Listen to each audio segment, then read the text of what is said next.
attractive to lefties and got 4 first pitch outs, which really helped get him deeper into that game. But him being able to go 6 today was important. We've used our guys in that pen a decent amount over the last series, but we were able to empty out today to get the win. That was Ollie Marmol after the game yesterday. Cardinals get the win last night at home against the Arizona Diamondbacks with Alex and T-Bone on BK. Alex, that is what they needed out of Andre Pallante, and it's frankly become what we expect out of Pallante. In his last 7 starts, he's gone 40 innings for St. Louis, and he has allowed a total of 12 earned runs over that stretch. He is pitching to like a sub-3 ERA. Now, that's not what I anticipate he will be long-term for the Cardinals. But the fact that he can show you that for any 7-game stretch is meaningful, and it gives me throwback vibes to your guy, Dakota Hudson. Oh, how dare you. Who none of it was sustainable. All of it was sustainable. But for a season, he was awesome. He got consistent ground ball outs. He pitched to a 3.5 ERA. And he was exactly what the doctor ordered for the back of the Cardinals rotation. That's what Pallante has been for the Cardinals this season, and it's what they need him to be because you haven't been able to trust Liberatore or Kyle Leahy to give you innings. So if Pallante wasn't, if he was his normal, 4 and 5 innings tops, they would be in a really rough spot over this 3-game stretch because you got those guys going back to back to back. And this time, for him to do this after Dustin May blew up and Matthew Liberatore gave you whatever the hell that was over the weekend against the Kansas City Royals, if you backed those games up with a bad Andre Pallante performance, it would have been a disaster for the Cardinals and what they had to do out of the bullpen. So kudos to him. He gave you exactly what the doctor ordered for the starting rotation yesterday, and it allows you to breathe a little bit going into tonight's start for the Cardinals. Yeah, you said it in the office, and you're absolutely right. It's a throwback to old Cardinals pitching. Like, it's the guy that you think is going to get lit up, but he just finds a way to get really good contact from the opposition that hits it into a great defense, and he's coming out unscathed. And I think that's the biggest thing with Andre Pallante, especially when you think of, I think when it came to the comfort and the excitement at the start of this season, he probably would have been 4th or 5th on that depth chart because Liberatore, May, McGreevy probably would have been in front of that. And then for a lot of Cardinals fans, he was 6th or 7th. They probably wanted to see Hunter Dobbins, Quinn Matthews, Richard Fitz. Yeah, a lot of people did not want Andre Pallante on the team, much less in the rotation. And now we're almost at the end of June, and he has been with Dustin May and Michael McGreevy, who I know has kind of teetered the last couple of starts. He's been your most consistent starter. I was thinking this last night when he went back out there for the 6th inning. How many blow-up games has Andre Pallante had? 2 or 3. Yeah. Which is great. I mean, 2 where he's given up 5 or more runs, but 6 runs was the one that I remembered, and I think it was like his 2nd or 3rd start. And that's considering going back to last year with Andre Pallante, where every start, I was like, okay, your bullpen's going to be working by 4, and you're going to be down by about 5. Now, I don't know how much value this has, what I'm about to say. Whoa, bacon. He also he's more enjoyable to watch. Oh. And the reason that I bring that up is because it's not the consistent 3-ball counts that we've expected from the past, where he gets behind, he's trying to get back into the count, and he throws something right over the middle, and that ends up getting hit really, really hard to the warning track, right? Like, he is consistently throwing a first pitch strike. And that matters for him, man, because the walks have gone down significantly. And when you pitch to as much contact as Andre Pallante does, he's going to give up a fair amount of singles. Like, you're going to give up basically on average a hit per inning when Andre Pallante's on the mound. It's about limiting damage and avoiding the walks. And when you can do that, and Pallante's done that extremely well lately, hey, man, if you're giving up a few singles here and there, that's fine. You can live with that. It's the doubles, the homers, and the walks that come back to kill you. And he's done a pretty good job lately of avoiding that stuff. And that's why it feels a whole heck of a lot different lately. I mean, and it's a massive win for the Cardinals because, once again, like we talked about with Dustin May prior to him being lit up and what we talked about with Michael McGreevy, that's what you really needed from your pitching your starters this year while your pipeline continued to develop. And Andre Pallante, who knows what it looks like next year? It probably Now, probably will look like what Dakota Hudson looked like, to where it gets bad quickly because other teams figure it out. But for right now, this is what the doctor ordered for a Cardinals team with two of their pitchers right now that you really don't trust. Now you got another guy that you expect to be somebody who calms things down the moment he gets the call. By the way, to answer your question earlier, blow-up starts. It's really been 2, and you could argue 1. He's giving you length in them. Yeah. That's what I thought you were going to say when he said, maybe this is a weird thing to bring up. I thought you were going to say it's because he goes deep in those blow-ups, too. Sure. I mean, there's value in that, for sure. The only one I could think of was the one where he gave up 6 runs. Games. Yeah, 6 so runs. He gave up 6 earned, 7 overall, but he went 5 innings in that game for you. Now, you didn't have a chance to win it, but he at least avoided what you saw over the weekend from Dustin May and Matthew Liberatore, where they couldn't even get you to the third. At least with Andre Pallante, when he blew up, he ate it. It was on him, and he wore that game. The one really bad game that he had this year was, this is a few weeks ago now, Cubs game, 3 innings, 4 earned. Oh, yeah. Now, they came back to win that game because Ollie got super aggressive with the bullpen, and they were able to basically hold it where it was. But I would say that's probably the quote-unquote worst start of the season for Andre Pallante was that one. And it makes sense. He gave up 8 hits that day. And it makes sense that I don't remember that because they win that game because the manager kind of covers up what the pitcher is. So, I mean, that's credit to Andre Pallante, and it's credit to the manager for recognizing that they can get him out there and still come out on top. But, I mean, that's a hell of a run for Andre Pallante if that's the case because, again, last season, every time he started, it felt like you were going to get lit up by the 3rd inning. Yeah, I mean, if it wasn't for him, it'd be the exact same rotation as last year. Because if you had him not pitching well, pitching like last year, okay, so then he's just the same guy as he was. You look at Matthew Liberatore, he's been pitching like, what, Eric Fetty or Michaelis, depending which one you want to choose. Leahy's pitching like the other one. Yeah, so like it would be the exact same rotation. And the reason it feels a little bit different, one, Dustin May's been pitching like a ace over the last, whatever it is, 10 starts outside the blow-up he had this past weekend. And then you've got Michael McGreevy that's been pitching very well, which he did last year. And it's really Pallante's the one that's doing it, right? He shed off almost like 2 points entirely on his ERA, and he's giving you a chance in every single game that he takes the mound. And what's most important is, I don't know how sustainable it is because he pitches to so much contact, but it feels more sustainable than Dakota Hudson because he's not walking guys. I would also add this. You look at where the Cardinals are at. They won last night against the Arizona Diamondbacks. And we talked about this, I think it was like 10 days ago now. What they have done against other NL wildcard contenders this year. They won 4 out of 6 against the Padres. They took 2 out of 3 against the Cubs, 5 out of 7 against the Pirates, 1 out of 3, all right, that's not great, against the Marlins. They didn't try and win those games. Hold on, well, yeah. 3 out of 4 against the Reds. Add in the Nationals. They also did well against them. You have now gone 17-10 against these other NL wildcard hopefuls. 17-10 so far this year over the course of 27 games against them. Guys, I don't know how you felt last night watching the Arizona Diamondbacks, but whether it's Merrill Kelly, who just is not the same guy that he once was. He still looked pretty good. I felt bad for him, though, for a little bit. Or that lineup, which, man, the second half of that lineup is basically what the Cardinals' second half of the lineup was for the first half of the season. I don't know, man. I look at these other teams, and I think the Cardinals are just better. I think they're more talented. I especially look at the top half of this lineup, and I will compare that to any other team in this wild card race and say, I'll take the Cardinals' top half of their lineup over anything that other team is doing, whether that's rotation, bullpen, offense, whatever. I just think this team's better. Do you guys disagree with that assessment? Because that's one of the biggest takeaways that I had from that game last night, aside from Andre Pallante. Better than the Diamondbacks was your takeaway? Other NL wildcard teams. Okay. I was going to say, because, I mean, to me, I thought they were clearly better than the Diamondbacks, and the Diamondbacks are just kind of holding their foot there. But, yeah, I mean, I think they've proven that with the exception of the Philadelphia Phillies, they're better than all of these teams. Now, when we see them play against the Phillies, you'll get an idea for it. Phillies are probably the one team that I'm still like, all right. It's why they've got the talent. It's why the month of July is so fascinating in the Cardinals and decisions of what they are, because you're going up against the division leaders. How do you look versus the division leaders? I think it's pretty clear you've established yourself as the wild card dominant team, you and the Phillies. Now it's just a matter of, can you take it to that next level? And that's where it really feels like the true evaluation will take place.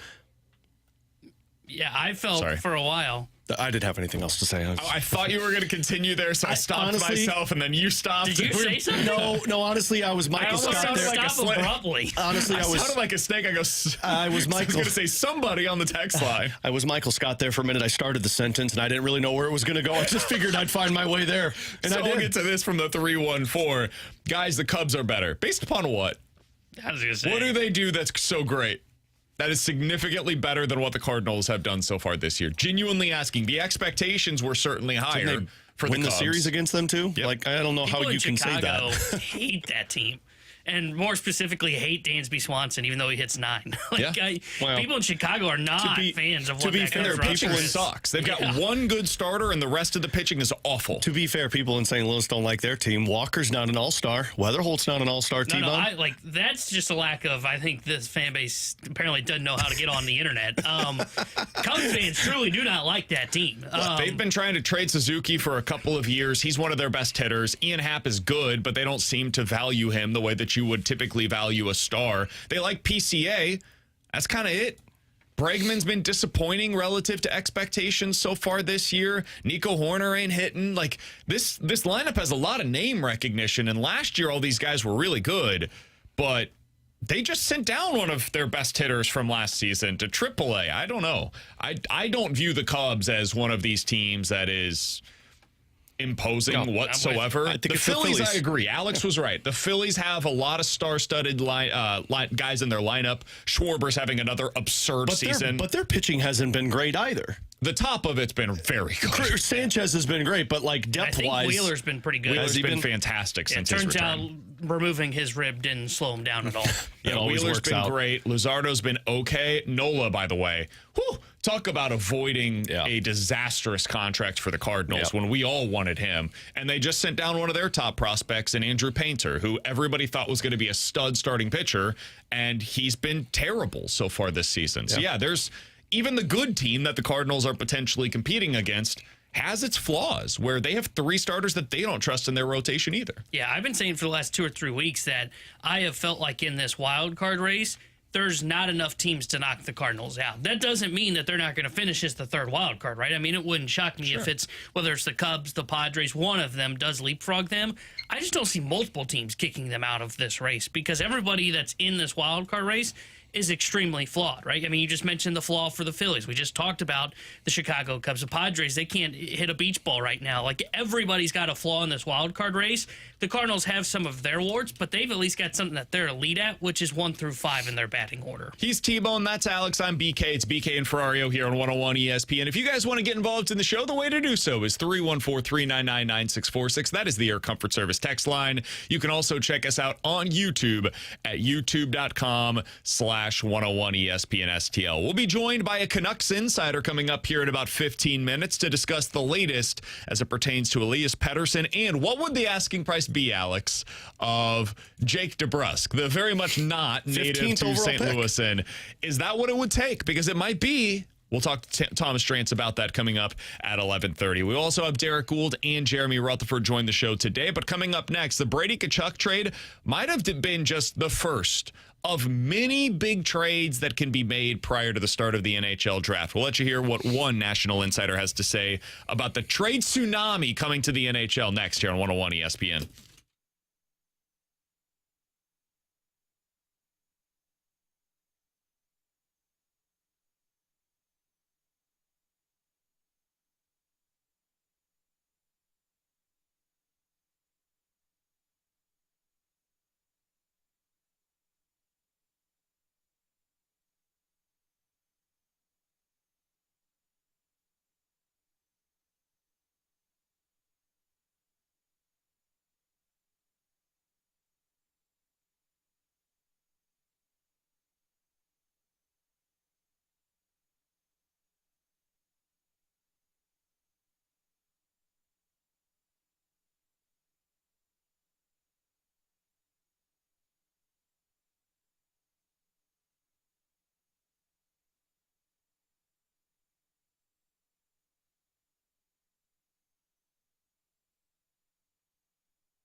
A lot more noise coming out of Vancouver again. I just mentioned DeBrusk, but also Brock Besser's name's out there, and Elias Pettersson as well. Now that it looks like Vancouver's willing to retain a little bit of that contract, 2.5, if you get him down to $9 million per year on a deal, does that make it a little more palatable for some teams to look at? Is it a Montreal? Is it an LA? Is it another team? I'm expecting, 2 or 3 big moves here between now and the end of draft weekend. And it wouldn't shock me if, we get something totally out of left field, because things are starting to get a little hush-hush across the board. And usually that means there's something going on. That was David Pagnotta on the Daily Faceoff. Alongside Alex and T-Bone, I'm BK. Thomas Drance, Canucks insider for The Athletic, will join us in just about 10 minutes here on BK and Ferrario. We'll get his perspective on the Elias Pettersson sweepstakes. Also, what he thinks the cost would be for a team to acquire Jake DeBrusk. Alex, the conversation there is really interesting to me. He believes, David Pagnotta does, that multiple big trades are going to be completed by the NHL draft, which is 3 days away at this point. So over the next few days, they're expecting a lot of activity across the NHL. What do you think are the biggest shoes that could potentially drop in this stretch? So it makes sense that it's this week. I mean, Doug Armstrong said it's a deadline league and it's going to pick up on the 20th and kind of lead up to the draft. I think Hellebuck gets moved before the draft. I believe that's going to happen. It sounds like it's very loud around that individual player. I think the Dylan Larkin situation happens at some point between now and the draft. And then the third one, that's the one that I just don't know. I mean, apparently it's getting louder around Zach Werenski. Does that turn into hey, we need to move him now because we know what's going to happen to us? Morgan Riley's name is out there with the Toronto Maple Leafs. Does that get there's going to be substantial movement between now and that draft. Alex Tuch's name's out there too, because it sounds like he is not willing to sign the extension, and Buffalo's like, well, let's get something for him so another team can give him the max deal, and then Jason Robertson as well. So I think you're going to see about 3 to 4 moves happen between now and Friday night with the draft. That's kind of what I'm thinking as well. I think some of these RFA guys or UFA guys, in the sense of Alex Tuch, I think there's going to be some kind of movement on those fronts by the NHL draft, because teams have assets right now that are available to them that will expire by Friday night. Right? Like that first round pick, if you're somebody that is trying to make a move for Alex Tuch, for example, if you want to just acquire his rights and do that ahead of time, it's going to cost you a draft pick. And the best time to do that would be right now. If you're a team looking to get in on the Dylan Larkin sweepstakes, well, I'm guessing Detroit would rather have picks now than they would next year or beyond. So ideally, you would try to make that move by this weekend. I don't think Larkin's getting moved. I don't think he's going to end up moving elsewhere, but some of these other players I do think will be sent elsewhere by the draft. And I think one of those players is Elias Pettersson. I think he's moving, man.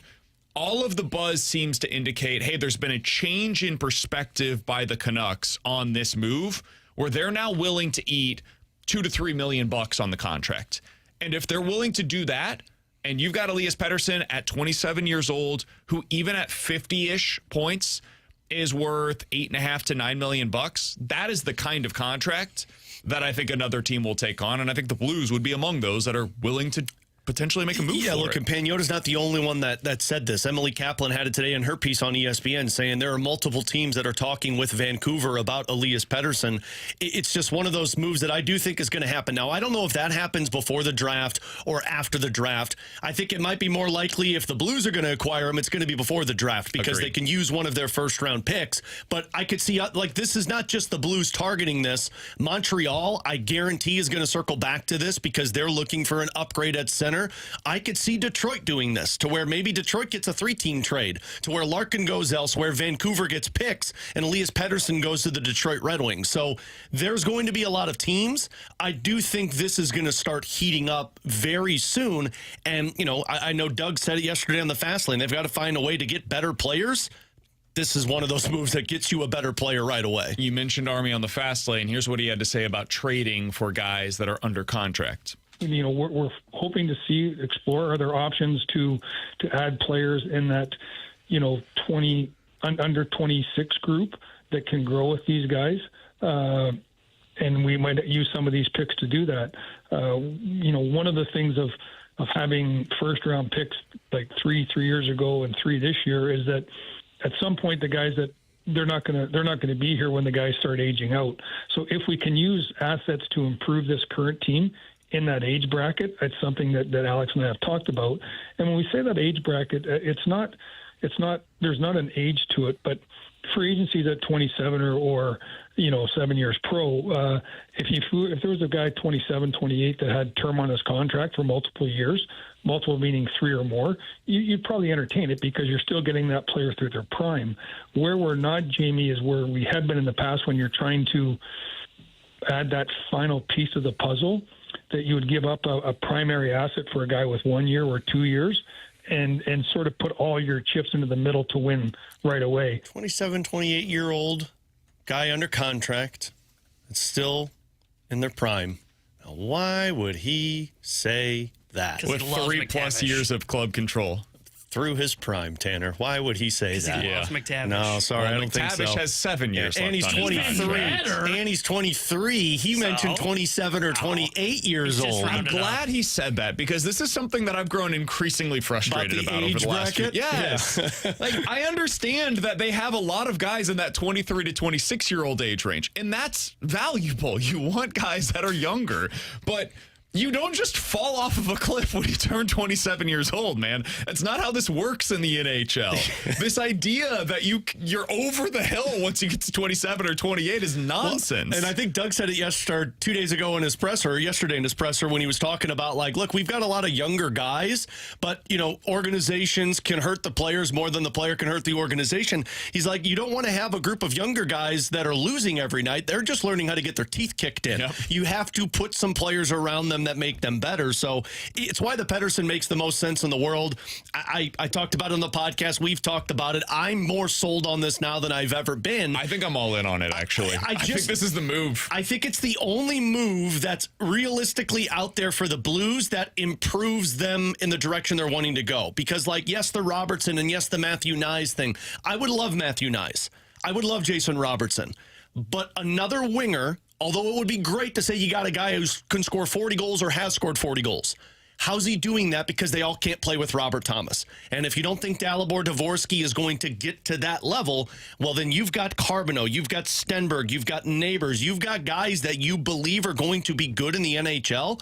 Get them better with a guy around them. And you've got whoever you draft in this year's correct top 15. Yes. They might be a team that is interested in a winger at 11 or 15 or both. And if they do, well, now you've got that to take into account as well. All right, alongside Alex and T-Bone, I'm BK. I love the idea of trading for Elias Pettersson. We heard from the voice of the Blues. He loves the idea of trading for Jake DeBrusk. Both of those players are currently on the Vancouver Canucks. What is their plan? What is the asking price for these guys? We'll ask the Canucks insider Thomas Drance when he joins us next here on 101 ESPN.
Tanner Hendrickson here with the Sports Center update brought to you by Saliga Heating and Cooling. Cardinals took down the Diamondbacks last night 3-2. Game 2 of their 4-game set against Arizona is tonight. 6:45 will be first pitch. Eduardo Rodriguez gets the start for Arizona. Kyle Leahy will be on the mound for St. Louis. The Sports Center update was brought to you by Saliga Heating and Cooling, a Daikin heating and air conditioning dealer.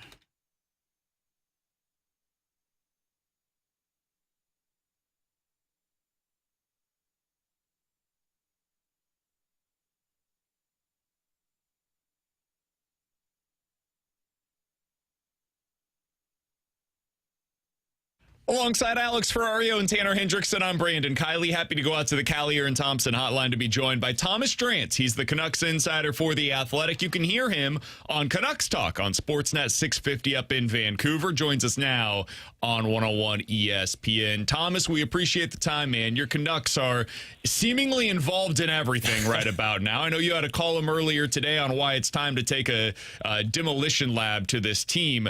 We have become, I think obsessed might be a little bit over the top, but very interested in Elias Pettersson and the idea of adding him to this Blues core as a value play / upside play.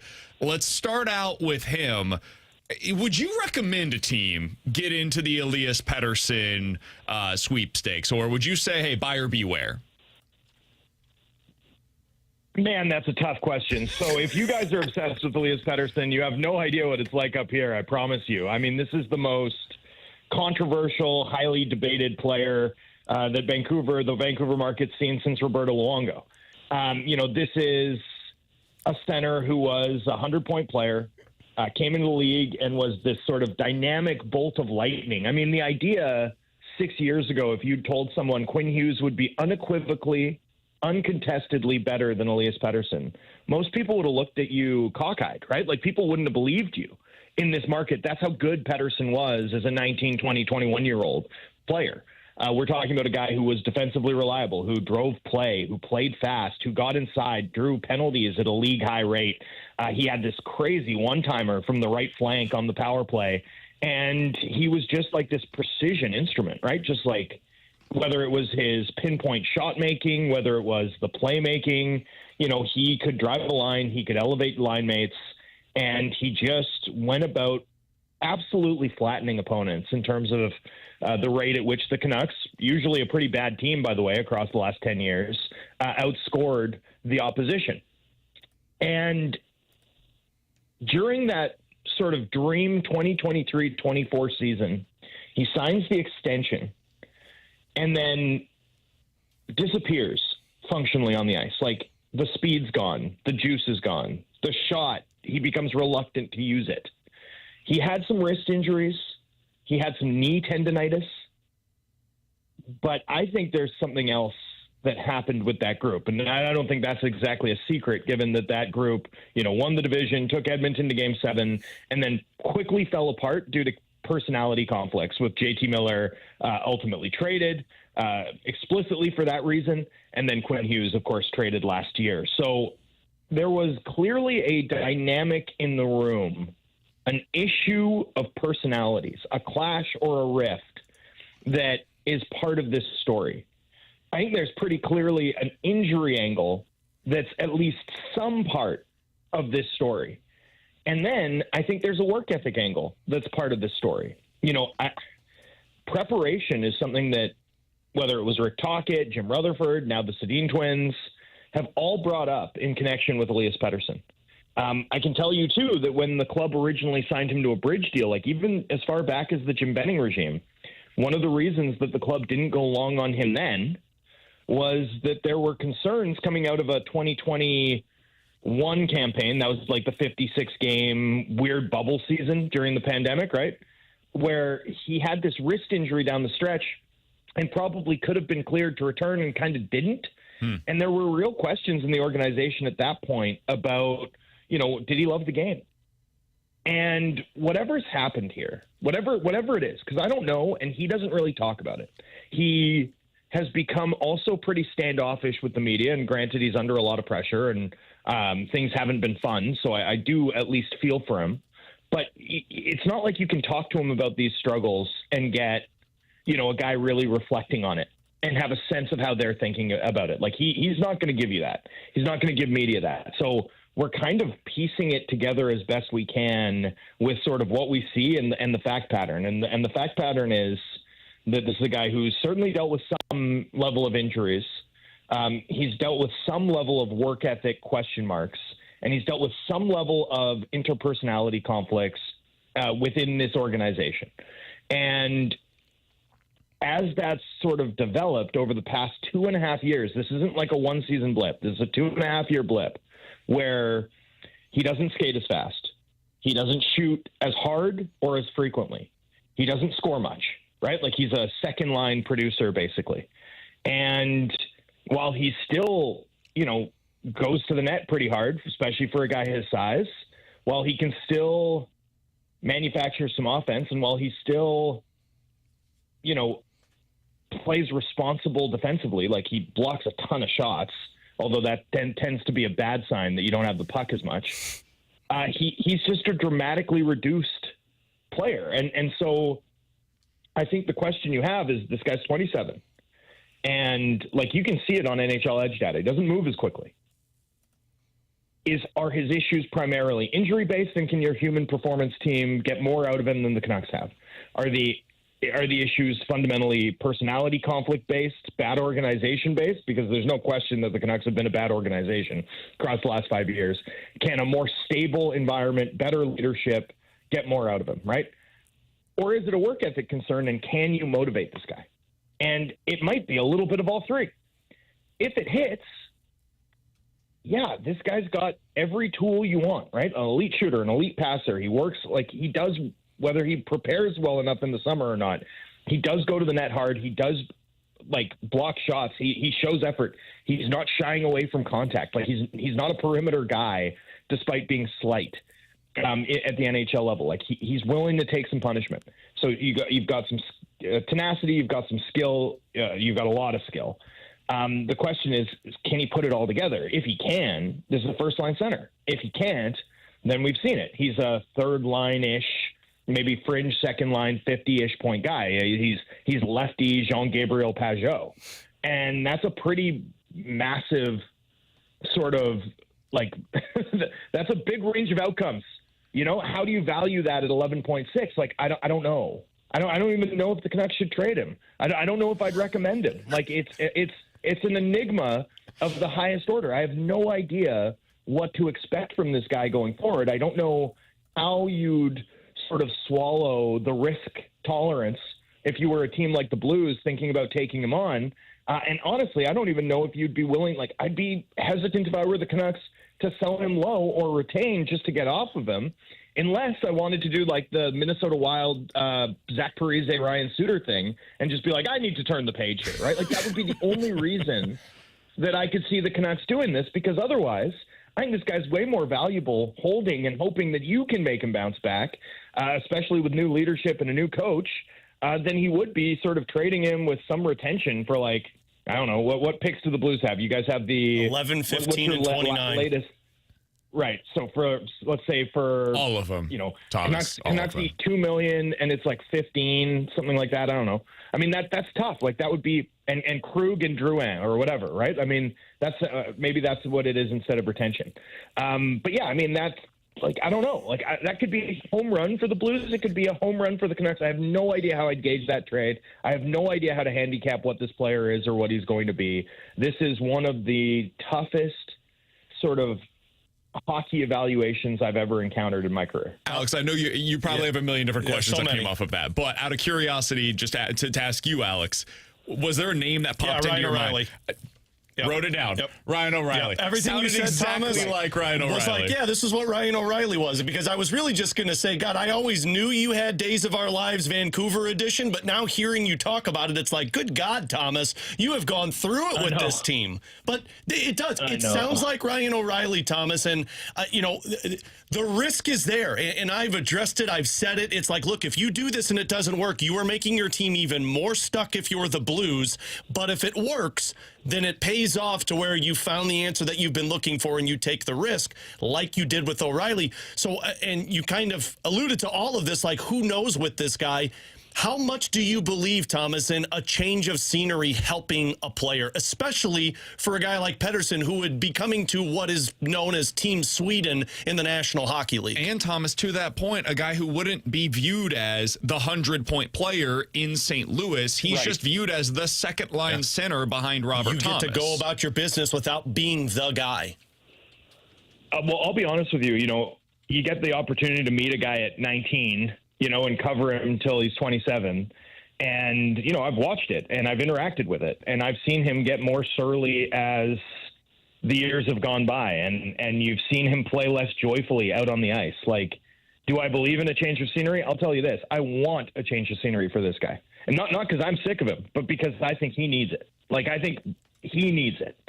The Ryan O'Reilly comp isn't one that I thought about, but when you consider some of his commentary, obviously there were the issues in Buffalo, some of them legal, but the commentary that like he lost his joy for hockey entirely, thought about retiring, right? And then you watch him throughout his career, and I mean he's such a big personality. The love of the game shows through, the leadership, the how like magnetic he is as a person, right? I mean, the idea that he was in that dark a place is hard to imagine, given the player we've seen across the past decade and beforehand in Colorado. So like it's like that 2 or 3 year blip in Buffalo almost has no relationship to the rest of his career. I like that comp because I do suspect that there's at least some level of like dark cloud, right? There's something else here that's made this fit poor that I think that like drawing a straight line from the O'Reilly Buffalo experience to Pettersson, I actually think is really interesting and not one that I'd thought about before, Alex. So I like that comp a lot. I want to compliment you for it. Thank you. And in fact, I'm going to crib it. And use it myself. But fine, take it. That's fine, Thomas. yeah. I'll just ignore the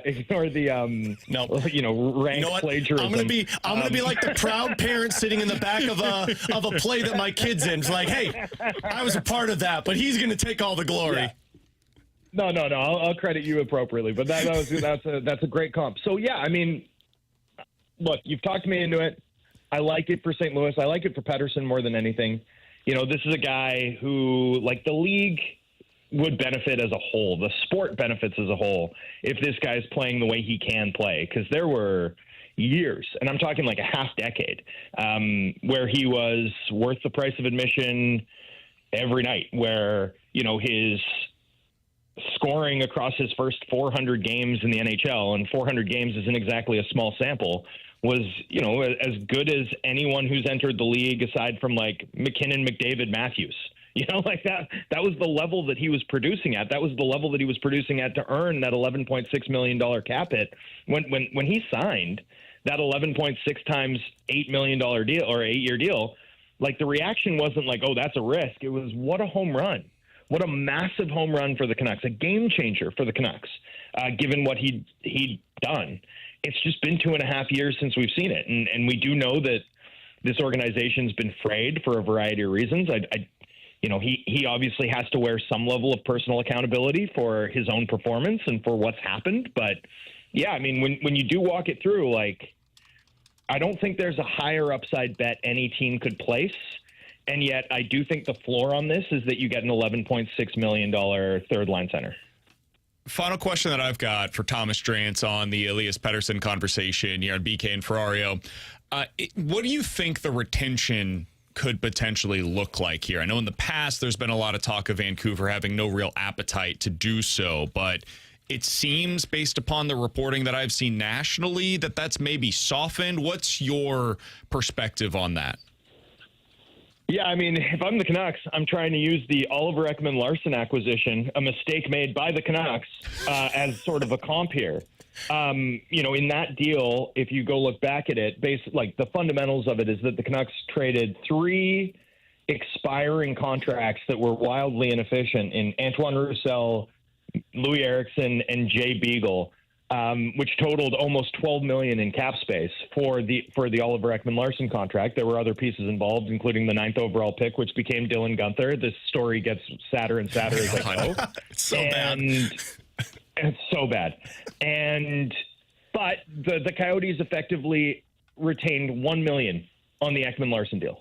right? So a little bit on the Ekman-Larsson deal. I think there's the bones of a similar swap between the Canucks and the Blues if you look through sort of the Blues cap wages page, right? I mean, Torrey Krug, Jonathan Drouin, if he'd agree to waive, and, one of those firsts, one of the two earlier firsts, that's a pretty comparable sort of concept.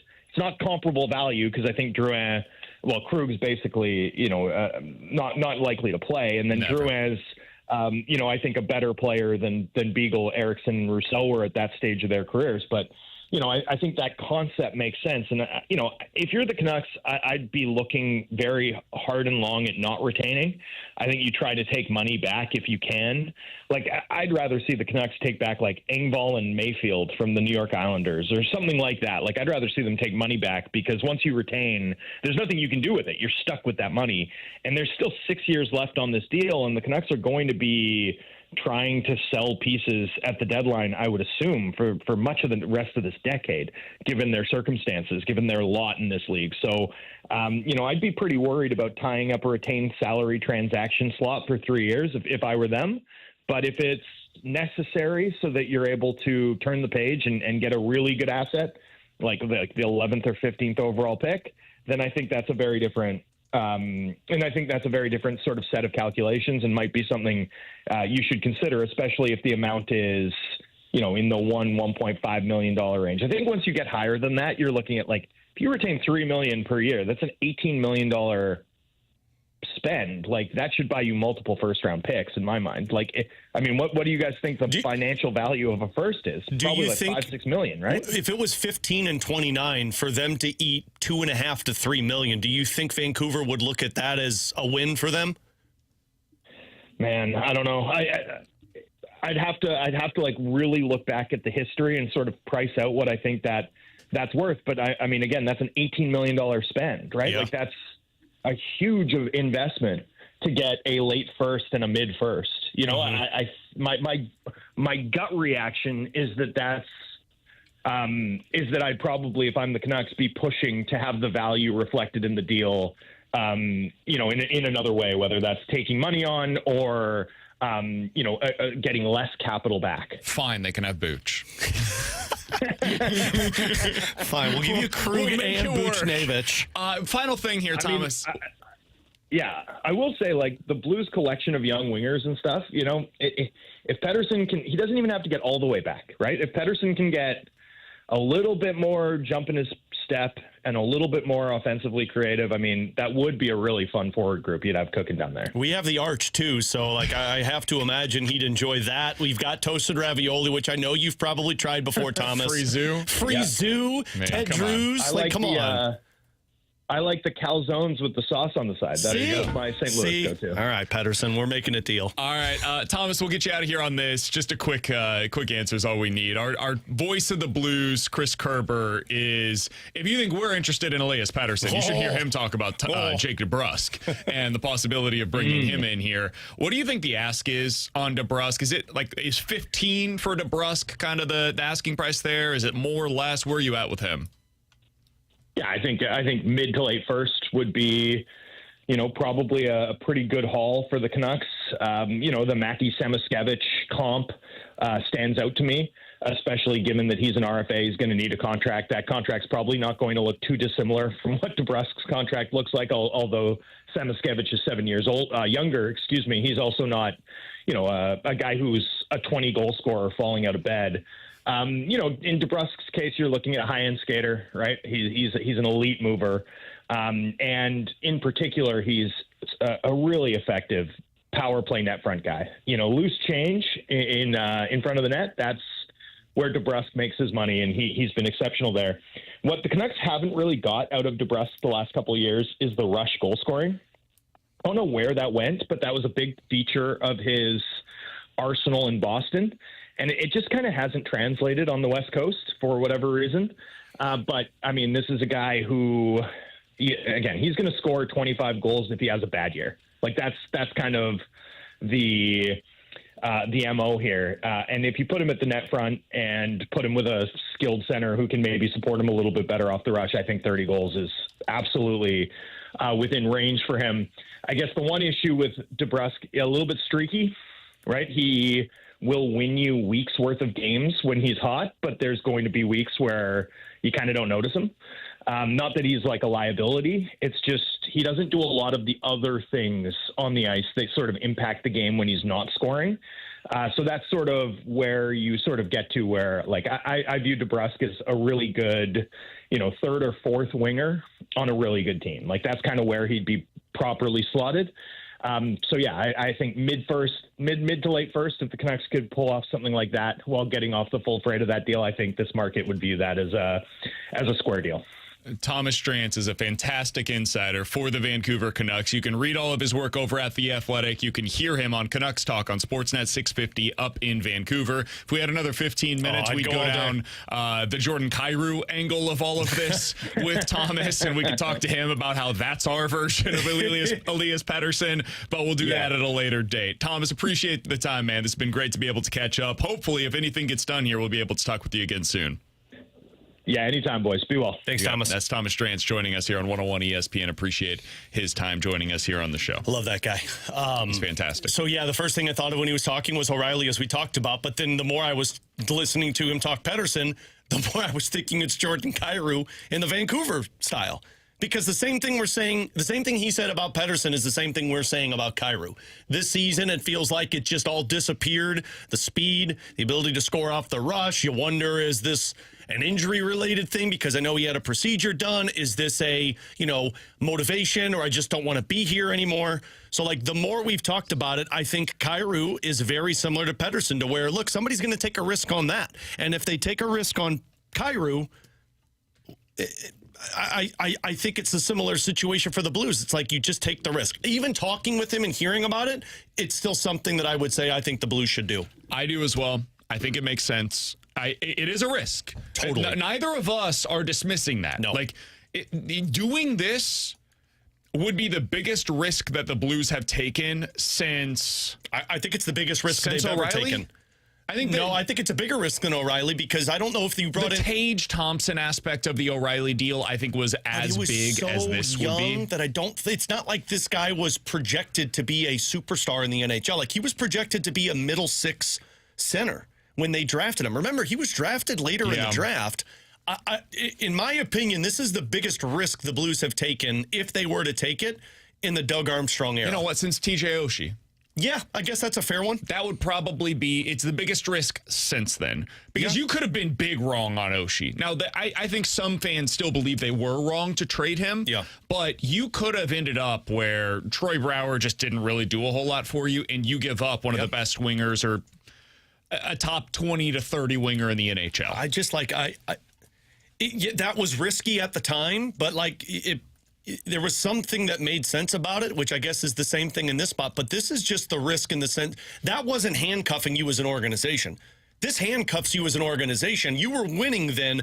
You're not winning now. You're trying to start winning more. So this, to me, is bigger risk than that. But it's a risk that I think at some point you're going to have to take with this team, because you can't keep throwing out younger players and just hoping they improve. We'll get to questions and answers on the other side. 314-399-9646. That's the Air Comfort Service text line. Derrick Goold coming up at 12:15. T-Bone, before we do that, though, you just heard 20 minutes of conversation with a Canucks insider on what the good and the bad is that comes with Elias Pettersson, and for that matter, Jake DeBrusk. Has your tune changed at all on the possibility of trading for Pettersson? No, I'm out. Okay. A guy that doesn't have question of work ethic, question about his health, and a guy that they said had issues kind of meshing in a locker room. Well, boy, that would be 3 strikes and you're out for me. I get it. And a guy on that contract that you're trading this much, and to Alex's point, is one of the biggest risks in Blues history on a team that's already teetering on potential of, if they make one wrong move, could be entering into a rebuild. I'm out. I don't think he would come in here and mesh well with this team. And I get it. There's upside. To me, the risk is just too much. So I couldn't be further out from that interview. When I heard that from Thomas Drance, it just reaffirmed everything that I had thought of him previously. Yeah. People forget, too, by the way, O'Reilly had 6 years at $7.5 million left on his contract. I think people are underestimating how much of a risk that move was. Mm-hmm. It didn't feel that way at the time because the Blues appeared to be going for it. And Ryan O'Reilly ended up being great here in St. Louis, but it could have gone wrong. Yeah. And if it did, if he became a guy that was just a malcontent, didn't love hockey anymore, really considered just walking away from the game, if that was just his character as opposed to a reflection of Buffalo at the time, it would have been a disaster here in St. Louis because that was your all-in move, and there was no real pivot from that. Probably more of a disaster than what the Pettersson would be because that led you into a flat cap era. To where you didn't know that at the time. No, but it would have been more disastrous than, like, let's say Pettersson doesn't pan out, and he said, at best, you're still getting a 50-point performer at $9 million in this front. You can make that work in a cap that's continuing to go up versus where the Blues are at with O'Reilly. Q&A coming up next.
314-399-9646 is the Air Comfort Service text line for questions and answers. We'll have questions for Derrick Goold coming up in about 10 minutes on BK and Ferrario. From the 314, guys, did you see the speculation this morning about Kyrou as a potential option for Montreal from Nick Kyprios? Love Kyprios. Yeah, I did see that, and it makes total sense. They were talking with the Blues about Jordan Kyrou in the offseason, and it went to Zach Bolduc because Montreal, for whatever was being asked, didn't want to pay the price for him. So it makes a ton of sense. I think Montreal is more interested in a center, though, than a winger. But I could see it happening. I just don't know what they're trading you because I don't think they're giving up top prospects for Jordan Kyrou. Yeah, that's where I think it gets really interesting. What kind of draft capital do they have? They have their first-round pick? Yeah, they've got all their picks moving forward. I wonder if you get a first and a prospect back? Maybe. Something like that. Or maybe they try and get a defenseman back again. Maybe they go for another one of their younger defensemen. I know that Caden Gooley is somebody that the Blues were interested in. That Arbor Jackeye. I don't know if people know. It's the name that's like starts with an X and has 2 J's in it. That is not how I would have pronounced that. So that's how you pronounce it. It's called Wi-Fi because his nickname is like a Wi-Fi password. That's amazing. But you know that he's 25. He's a third pair defenseman, but he's just got nastiness to him. So do you get a first round pick in that? His nicknames. They got to trade for this guy. First of all, he's 6'4", 240. Yeah, he's a big boy. Are you laughing at X, the Sheriff, Alphabet Boy, Soup, Alphabet. AI, and Jacko. Yeah. I love it. Wow. Yeah, trade for him. Yeah, so I know nothing about him, but the trade for him. Trade for that.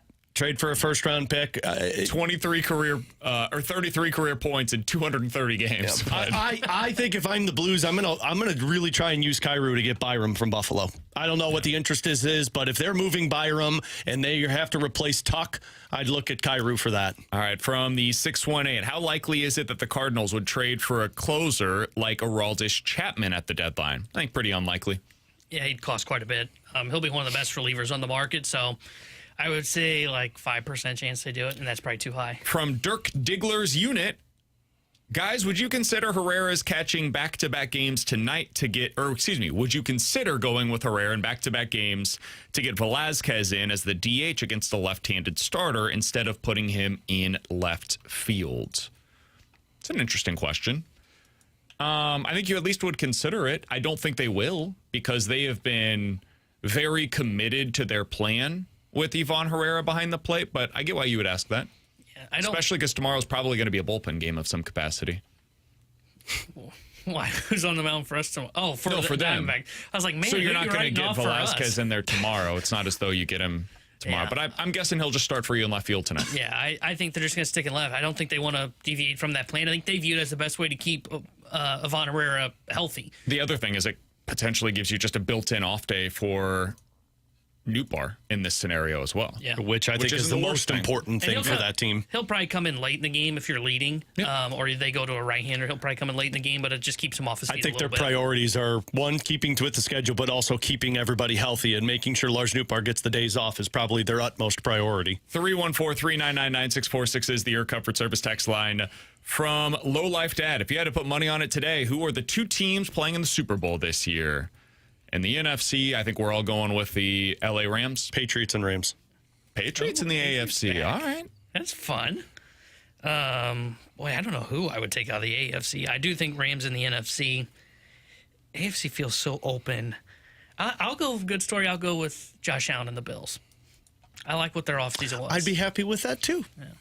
And the Rams will beat them. But Chiefs and Rams win it.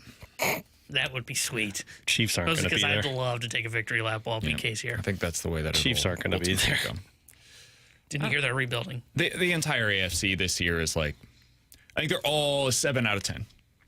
Yeah, you could convince me that it'll be the Patriots, Bills, Ravens, Bengals, Jags, Texans, Chiefs, Chargers, or Broncos. 9 out of the 15 teams I think have a legitimate shot at reaching the Super Bowl. I just like that we're at a place where people aren't trying to convince me that Lamar Jackson's going to do it this year. He just tried it.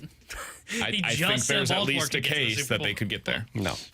I won't be picking them. No. You guys know how I feel about him in the playoffs, but I was speaking more about the text line. Sure, yeah, they could. People in the text line are like, you guys are stupid. Lamar Jackson can do it. I think no, he can't. Switching coaches is a huge X factor for them. I don't know if that's going to be a good or a bad thing. It could go either way. I think protecting the football's important. For sure. If they get, though, the defensive improvement like you saw with Seattle when they hired McDonald, and you get a similar kind of improvement on the defensive side, like that takes a ton of pressure off of the quarterback. And you could have a Lamar not look great, and they still find a way to win. Similar to the Chiefs a few years ago, where the offense was abysmal, but it didn't matter because the defense was just that great. All right, coming up next, Derrick Goold, Cardinals beat writer for the St. Louis Post-Dispatch, joins us here on BK and Ferrario.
Alongside Alex Ferrario, I'm Brandon Kiley. It's BK and Ferrario here on 101 ESPN, and we're happy to go out to the Callier and Thompson hotline to be joined by the Cardinals beat writer for the St. Louis Post-Dispatch. He's Derrick Goold, joining us here as he does each and every Tuesday on 101 ESPN. Derrick, appreciate the time, man. How you doing today? I'm good. Good afternoon, gentlemen. I'm doing well. Nice day out. Good, lovely weather last night for a ball game. So it could be a good homestand here as far as like the nights out at the ballpark. It was absolutely beautiful, like legitimately perfect weather last night, especially for late June in St. Louis. Well, and especially for the tarps off crew, right? You can take your shirts off at the ballpark and not show any sweatiness. There you go. See? All right. Yeah, I hadn't thought about that. We don't run into that a whole lot in the press box as a concern, but yeah. You know what? Once the playoffs roll around, Derrick, I'm sure it'll leak into the press box for you guys.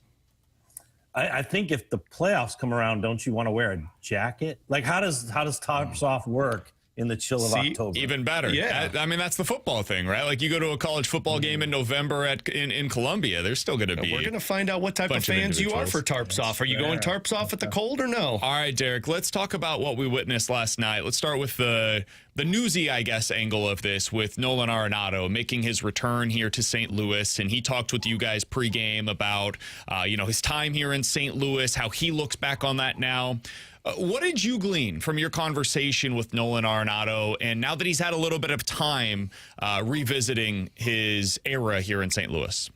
Yeah, there was somewhat a level of peace that he kind of said that he kind of implied that he got with his comments, just about the time he had here, the first 3 years, how rewarding those were, and then how difficult the next 2 years were. And, he talked about how 2022 was one of the best seasons, most enjoyable seasons, certainly performance-wise, results-wise, and having that chance to be around for the farewell tour and the chase for 700, how much that meant to him and how much being like in that team, on that team, with that team, and playing like he did, how memorable that was. And then the other side of that was just how crushing 2023 was from a record standpoint and a standing standpoint. And I asked him, just about what that kind of perpetuated. It just really seems like this year's team isn't shackled with the expectations that rightly or wrongly was foisted on the previous team, of which Arenado was kind of the last remaining member, the one who had October success, who had been into the playoffs with the team, had been on a really good team like that 2022 team. And yet, they looked around in 2023, didn't really recognize themselves. 2024 was a difficult year for performance from the veterans. 2025 was whatever they called it, the reboot, the reset, the runway. And yet, at no point in time as the roster and the team around him and his performance were they able to keep up with the expectations of the logo, the expectations of the laundry, and yet they were still there. And I was always really interested in that. He talked about that pressure and what that did and how he wishes he could go back and say, look, you're playing well in 2023. Just let it go and move forward with it. And he felt that 2024 would be different if he had done that. And it just wasn't. It was just compounding pressure and a lack of performance to go with it. So Derrick, on field, they get the win yesterday. And last week we talked with you about how the month of July is probably going to be the North Star for the Cardinals of what you do against these top contending teams. But do decisions start to shift a little bit when you look at the Cardinals' performance against all of these wild card opponents? Because with the exception of the Philadelphia Phillies, the Cardinals seemingly have planted their flagpole of they're better than a lot of these teams. I would be cautious with saying a 3-2 win in the first game of a 4-game series against Arizona suddenly anoints them as better than Arizona. There are 3 games remaining in this series. We'll see how it goes. The Arizona's struggling offensively, but last night's game was closer than, it's kind of like the side view mirror, right? Like objects were closer than they appear, even in a 1-run game, because Arizona experienced the struggles with, situational hitting and some execution that like the Cardinals did a while back. And that game was decided by, performance with runners on base. And, we've seen Cardinals win a lot of games that way. We've also seen them lose games that way. and the script could flip tonight very easily for either team. So I still think that, like, the performance against wild card teams won't be as big a factor as, say, the performance overall in this decision. And even then, that won't be as big a factor as the direction that they want to head for the future. So you are kind of like, I think you got to look at it like a layer cake, right? Like, not every layer is the same size. You're sort of going up in tiers as to how they make this decision. And, the bedrock, the biggest one, is still this plan to be better in the future than they are now. And then slightly above that is how they compare within a league structure and what they could do. And also part of that too is the opportunities they have, what trade opportunities manifest. And let's be honest, those just haven't yet. And that's, outside of Boston saying they'll trade Sonny Gray and the Cardinals going, You're already paying him. Yeah, that'll work out. Can we get him back for not much? But beyond that, like, there hasn't been a whole lot of direction for teams, just a whole lot of spitballing and thinking. And, if you look at where the Cardinals are right now, and they're like, okay, they're in possession of a wild card berth. They're in the hunt. They're in contention. And you look at where Arizona is, and Arizona's at 500 now, but they're still in the race, and they're talking about buying. You can see why it hasn't really defined itself yet as to which direction teams are going to go and who's going to be really available. Yeah, you look in the American League, it's the same story, right? Like, the Royals are playing better lately, and now they're suddenly, like, at least semi-interesting in the race if they have another week where they play the way that they had. There were some reports recently where apparently the Twins owner is interested in buying, not selling at the deadline. They're 2 games out of a playoff spot. It's everybody. Everybody is still very much in it at this point. Derek, I'm a believer in, like, the baseball gods, right? I think you should be rewarded over time for making good decisions and kind of going for it. And then if you're a team that's, where the Cardinals are at right now, and you decide to sell at a trade deadline, I just wonder what that does with the karmic baseball gods, if such a thing were to exist. I don't know. I've grown increasingly frustrated by this whole idea of staying the course, sticking with the plan. And I understand it. I get where that's coming from, but if you're a team that is, 10, 12 games above 500, this idea that you would then sell at a trade deadline just feels so foreign to me, especially when you're in the midst of a season where the top 4 in your lineup, top 5 maybe even, is performing as well as it has. And so this gets me to the question that I'm sure we will continue discussing with you every week until early August. Oh, no, it'll go beyond August. We're just going to talk about this for the rest of our lives. Yeah, plan for it, Derek. Eventually the trade deadline is just going to be all-consuming. We'll get to August 4th, and you'll be like, what are they going to do in 2027? Is it still your impression, though, that, like, that is the current expectation, is that they will, quote-unquote, follow their plan? Yeah, that's what they say, right? They say they're going to follow the plan. They've said they're going to adhere to the plan. I've talked to Chaim Bloom far more often than he wants to talk about this. And, he's talked about, like, he hopes it's a challenge. He hopes he has to get creative. He hopes the team's performance and the standings make it difficult, but they can't go for, and I think I've mentioned this phrase, I've certainly used it in print, where he said they can't go for the sugar rush of the now for the substance of what they want to create later. I think there is part of this, and this is to your baseball gods point of view. I do wonder, and this is something that I think we'll see unfold, and we can speculate all we want, but we won't really know until the weeks of August that follow the trade deadline, is what the relationship does with the fans. And we cannot overlook the importance of that with the Cardinals right now.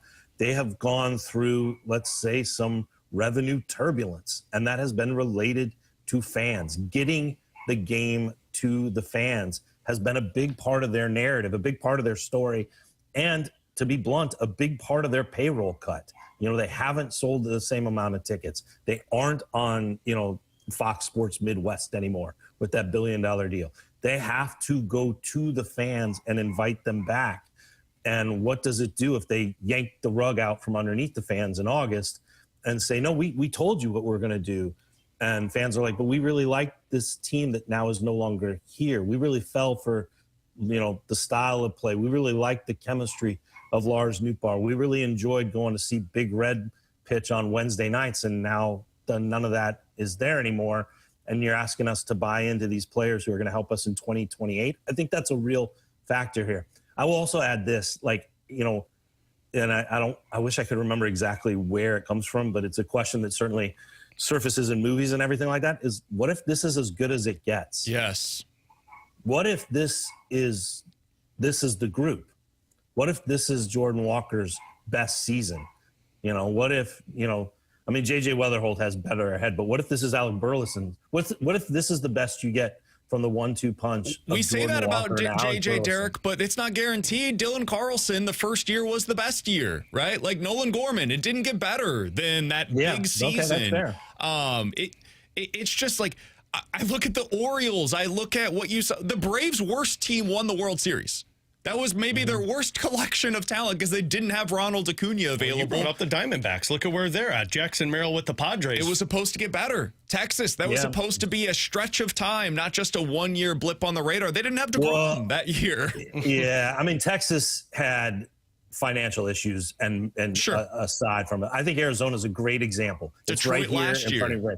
Detroit last year. What if it's as good as it gets? What if this is the team? What if this is that group? You'll never know, but you'll never know, right? You just never know. But I do know how you can make sure it won't be. The Cardinals have an active choice in saying, no, this won't be the team. And then 5 years from now, you look back and go, well, maybe that was the team because they haven't been as close since. You never know, but you can make an active decision to assure that it won't be that team. And I think that's an interesting factor at the trade deadline. Derrick Goold joining us here on 101 ESPN. You can read his work, including 10,000 words. Ask the Beat Writer over in the St. Louis Post-Dispatch. STLtoday.com is where you go to find that. One of the players. It sounds like you should go to a bookstore to find that. and yet it is available for you online today. You can read it on the website. All right. Joshua Baez, Derek, we got to ask you about him. He could play into the Cardinals' decisions at the trade deadline. If they decide, this guy has hit so much that we have to have him at the Major League roster, maybe that plays into decisions with Lars Nootbaar, for example.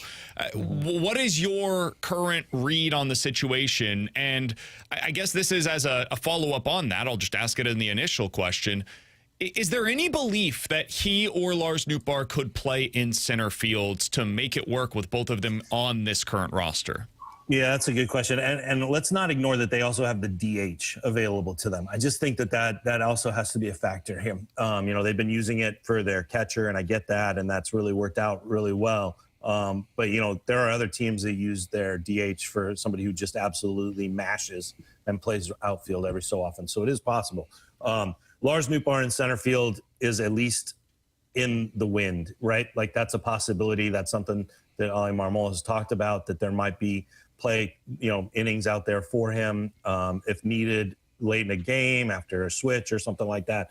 That is possible. Baez is getting the time now. And I think we have like a real tangible example of what's going on with Joshua Baez, right? Joshua Baez is getting the experience, the innings, the playing time at speed now to improve at these positions. And that's super valuable because look at what it did for Blaze Jordan. Blaze Jordan, yes, it was need and the Cardinals' desire to switch things up at third base and Nolan Gorman's prolonged struggles that really necessitated that move. But what was a factor in it was Blaze Jordan made them rethink how he was playing third by doing it the old-fashioned way, by playing third.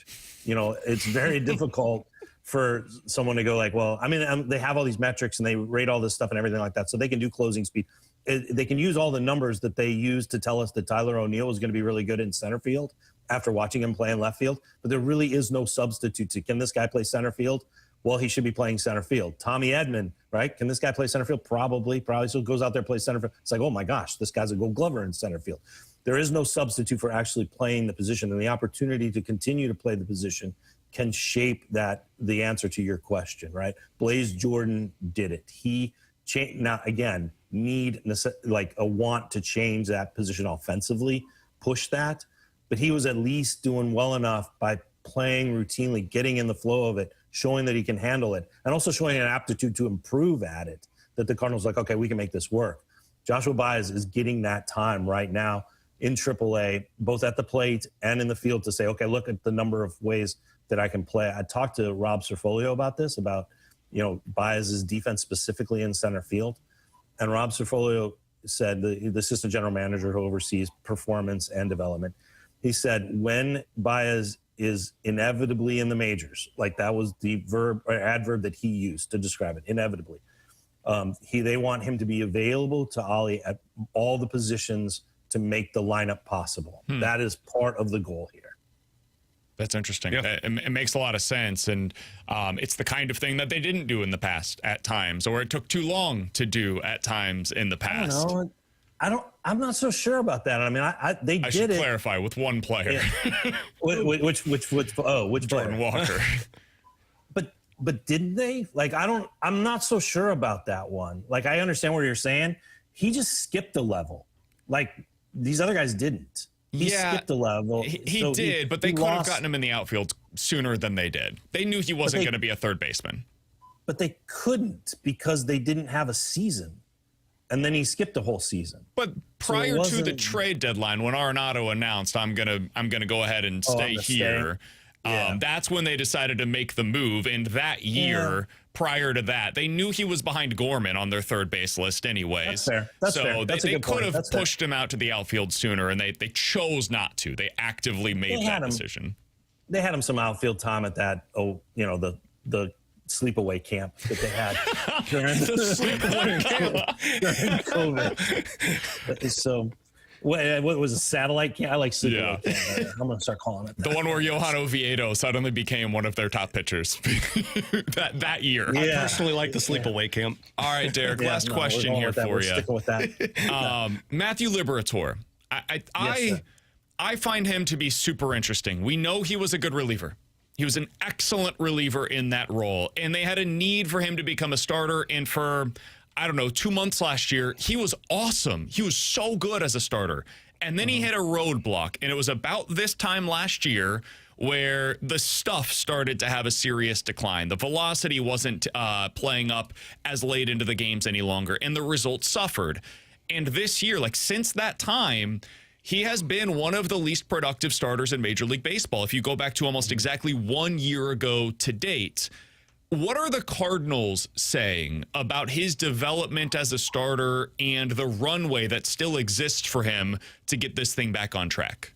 Yeah, I mean, it's a great question. And, what they're saying publicly is they're going to keep rolling him out here. I think that was the phrase, right? We're going to keep rolling him out here. They think some of this is pitch use, pitch sequencing, pitch, expansion is a great way to look at it. Like, just how do he's got a good curveball. How does he make that more of a weapon to both sides of the plate, to batters on both sides of the plate? How does he set that up? Why is it that there seems like to be hitters, opponents, particularly the Royals, probably certainly the most recent example, and maybe even the most dramatic, that just are on him. They're just on him. I spent time after that game against the Royals asking if they thought he was tipping pitches. Like, it was that clear that they were hitting him that hard, and they saw that he was going that thing. And they didn't think so. They wanted to go back and look. They wanted to go and review it, but they didn't think he was doing something that, was physically or in his delivery telling them what was coming, hard or soft, off speed, fastball, all that stuff. They didn't see that. But if he lapses into patterns, or he only has one way that he wants to go with hitters from either side of the plate, then that is effectively the same thing. He's giving away a script of which he's going to follow. The curveball they see as a way to unlock that. It's coming around. It hasn't really manifested in games. That third time through remains really difficult for him. That third time through is coming earlier and earlier because he's struggling the first or second time through. All that stuff is in play here, and that's what they're saying, and that's what they're discussing. The unspoken part is also just as interesting, is who you got as an alternative. Dobbins, I think Matthews has been pitching at a much higher level lately. His last 5 starts have been very good down in AAA, and Bryson Motts would probably be the top 3 candidates. Bryson Motts would probably be up there. Look, I thought Dobbins was going to replace Kyle Leahy. That's what I read on social media. So you can only do it once. But I understand where you guys are. They have names to replace. Yep. But do they have the performance to replace? Dobbins is on his way. To do it. Quinn Matthews has made great strides here recently. He's got electric stuff. Bryson Motts is probably the most predictable of that group from the left side, right? Matthews and him. I think Dobbins is probably overall the most predictable. But you also saw what he did in his start. Yeah. And he was really good in a couple short burst relief appearances, and he got through the 4th in his starts. And is it more the same, or is it growth? I think this is the bind that they're in, is when you talk about an alternative, and this is totally fair. Like when you and I talk about an alternative, we talk about the best case scenario for that guy. We assume that the best is going to come from the backup quarterback, and that, we don't talk about what's reality. And you compare what is most predictable. They're at least all similar, and at least they know Libertor's making strides at this level, whereas the other guys are making strides towards this level. That's a subtle difference, but it's a big one. Yeah, I guess the thing for me with Libby, it's now been a calendar year of it hasn't been great. That's fair. I know that's fair. If I was seeing, I saw significant strides there for about a 3 or 4 start stretch in mid-May, where the numbers didn't necessarily reflect it in terms of the ERA, but the strikeout stuff had really ticked up in a serious way. Mm-hmm. But again, the ERA didn't reflect that. And then since then, it has diminished in a serious way. So I don't really know what to make of him. This is not me saying hey, he's got to be replaced tomorrow, so much as he's difficult for me. I have the toughest time assessing what to do with him. Last thing on this, Derek, and we'll get you out of here on this. Would they? I think we could go all day, man. This is great.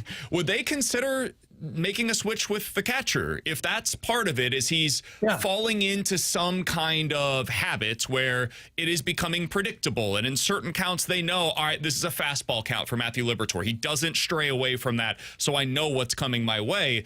Maybe you switch that up by saying, hey, Jimmy Crooks, you're going to get this start with Matthew Libertor tonight, instead of going with the typical Pedro Pages, who I think has caught every start for Libby this year. Yeah, that's all. That's something that they could do. They could also go to the catcher and say, don't call that. Sure, that's another option. They could do, which they've done, right? And the catcher has brought some of this stuff up. In the end, the game is in the hand of the pitcher. No doubt. Right? And what his confident level is. And there have been times this season where, and actually it was during the strikeout run, right? Remember, he had that spike in strikeouts, right? There were times in that stretch where Pedro Pages was like, this is the time for that curveball. And he was adamant about it. And he was like, this is the time. This is what we've been working on. This is when you're going to get confidence in it. And he called it, and he was assertive with it.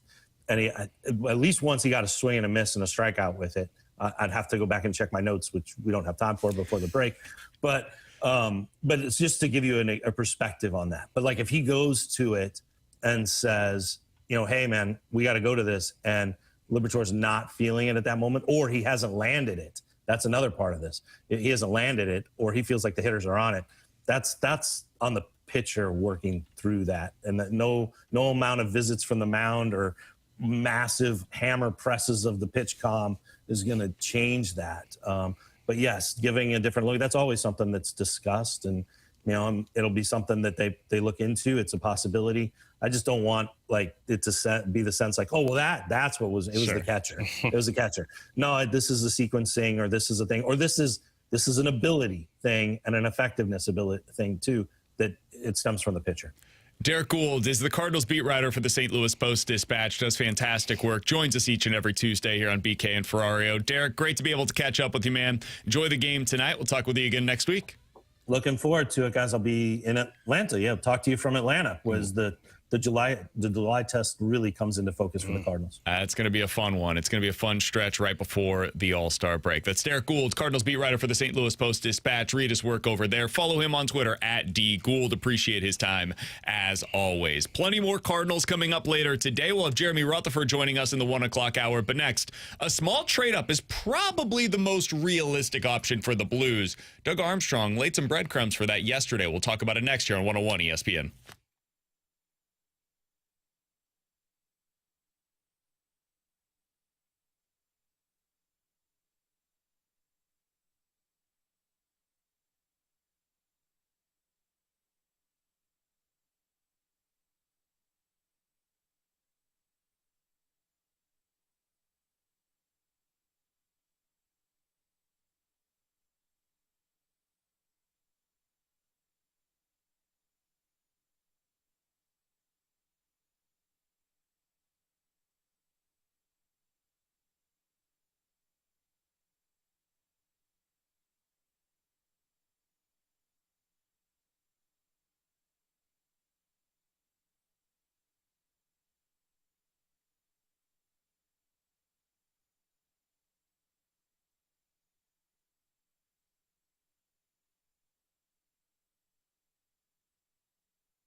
Tanner Hendrickson here with a Sports Center update brought to you by Saliga Heating and Cooling. Cardinals beat the Diamondbacks yesterday 3-2. Game 2 of their 4-game set against Arizona is tonight. 6:45 first pitch. Eduardo Rodriguez on the mound for Arizona. Kyle Leahy gets the start for St. Louis. The Sports Center update was brought to you by Saliga Heating and Cooling, a Daikin heating and air conditioning dealer.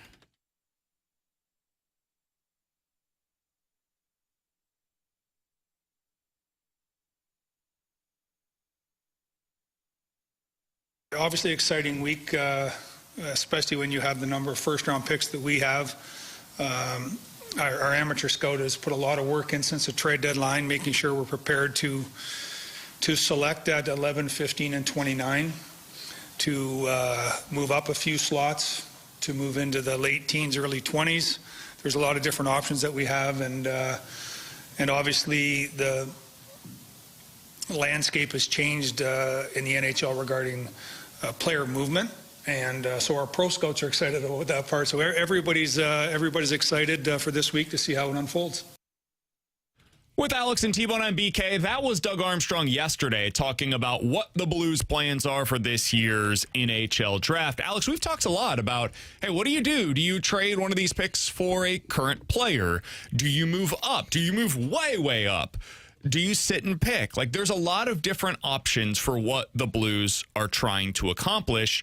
Earlier today over at The Athletic, they had a really good piece by Scott Wheeler on their latest mock draft. They had the Blues at 11, going with a player that we've discussed before, in Tynan Lawrence, the center from Boston University. He is a legit two-way type of a player, joined college late this season, about midway through the year, and was just okay. Previously considered a top 5, top 6 player in the draft, now has fallen a bit. And in this mock, they mentioned, hey, Blues might be able to get him at number 15 overall. They have also been tied to Belchetz. Ethan Belchetz, a OHL winger who's like 6'4", 220, just an absolute monster. 19 years old. He went number 9 overall in this year's mock. Mm-hmm. The reason I bring that up is because that's the kind of trade up that Army might be talking about here. Moving up to number 9 and giving up 11 and 29 or something like that. Alex says we are now just a few days away from the NHL draft. What's your view on the likely scenario for the Blues in the first round? I don't believe they're taking all 3 picks. I think one of those first-round picks are going to get moved, whether it's for a NHL player, like we talked about with Pettersson, or whether it's helping them move to the top. And I think in that answer from Doug Armstrong, he also mentioned the assets that they have with the third-round picks of 72, 4, and 5. So, like, you've got assets, and I think what the Blues are really hoping for is to try and get into 5 to 10 range, or get another one in the late teens range, which might mean you're trading 29 and 3 third-rounders to move into 18 or 19. To me, the biggest necessity from the Blues is fixing the area of deficiency in their organization depth, and that's center. So I think with no matter what, with these picks that they have, they need to come away with one of these centers. Got a follow-up on that, sir? Yes. What if they trade for Elias Pettersson? I would still go after a center spot because you have nothing in your system beyond Dvorsky. Do you need it? Because your long-term answers are Robert Thomas, Elias Pettersson, and if you're wrong on Elias Pettersson, you're screwed anyways, right? And Dalibor Dvorsky. Do you need it? No, but I think it's good to have in your system because if you want more assets to use to go buy, centers are the biggest commodity. This is a deep draft in terms of defensemen and wingers. It's not a deep draft in the center spot. And so, like, yeah, you could say we'll wait till later in the draft. That's a lower level center you're probably acquiring, and you're not picking in the second round. So I would make sure that I'm targeting the center. Now, the part for me with Wheeler's piece, if Lawrence is dropping to 15 and I'm not moving 15 to, let's say, Pettersson. Let's say in this world I have 11 and 15 still in 29. So you have not traded for Pettersson in this world? No, let's say 29 was used for Pettersson. Sure. Yeah. 29 is used for Pettersson. I still have 11 and 15. I would target the center at 15.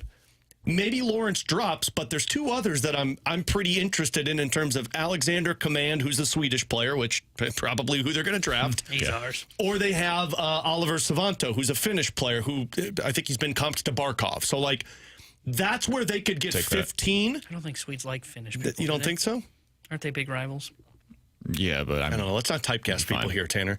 And then I would If use he's good, 11. they'll figure it out. I would use 11 to see if I could get that Belchez, because then I'm adding more ammunition to my team in terms of wingers, and I'm still fixing that center spot, and I can still upgrade my defense deeper into the draft. For me, I'm just not hyperfixating on any individual position, especially if I have Elias Pettersson in the mix. Yeah. If you don't go get Pettersson, I think they need to add a center, because you've got to have somebody that you can view as a future middle six center for the roster. But with Elias Pettersson into the mix, I think that changes my plans a lot.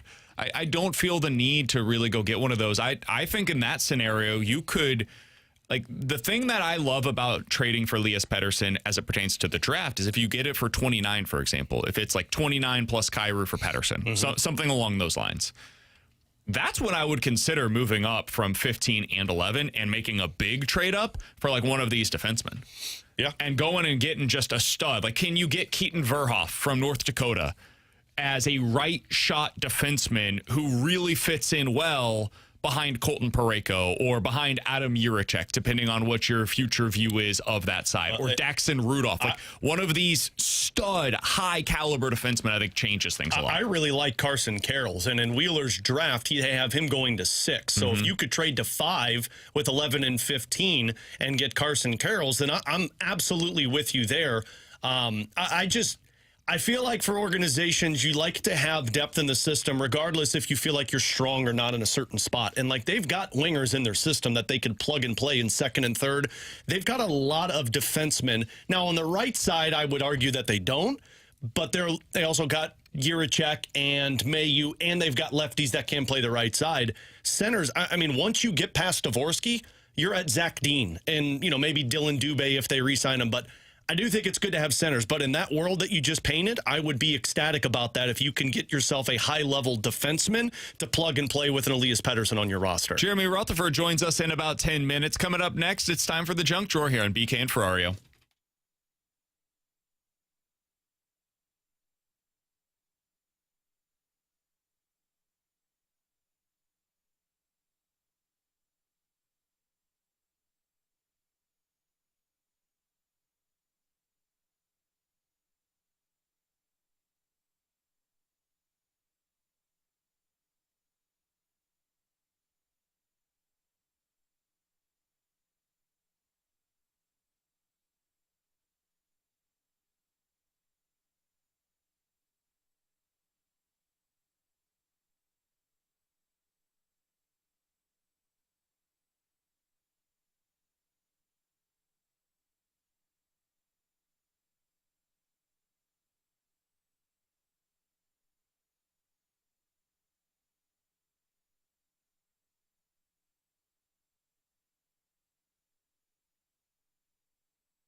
Alongside Alex and T1, I'm BK. It's BK and Ferrario here on 101 ESPN. We'll be joined by Jeremy Rutherford here in just a little bit. Did you guys see this news from the NFL? The NFL is declining to hold a supplemental draft this summer, currently leaving the 2027 draft as the only path for quarterback Brendan Sorsby to enter the NFL. Letter has been sent to Sorsby and all 32 teams to inform them of the league's decision. They, quote, according to Adam Schefter, continue to show little tolerance for gambling issues, end quote. Way to go, NFL. Proud of you. For once, you guys have made the right decision. Get that trash out of here. From the NFL's letter to Sorsby include the following. The league retains sole discretion to determine whether it is appropriate to conduct a supplemental draft. Your petition filed 3 business days prior to the deadline without any supporting information or documentation, and only after abandoning your recent litigation efforts, does not provide the basis for the league to alter those plans. It then continues from there, basically saying, I love this letter, by the way. Yeah.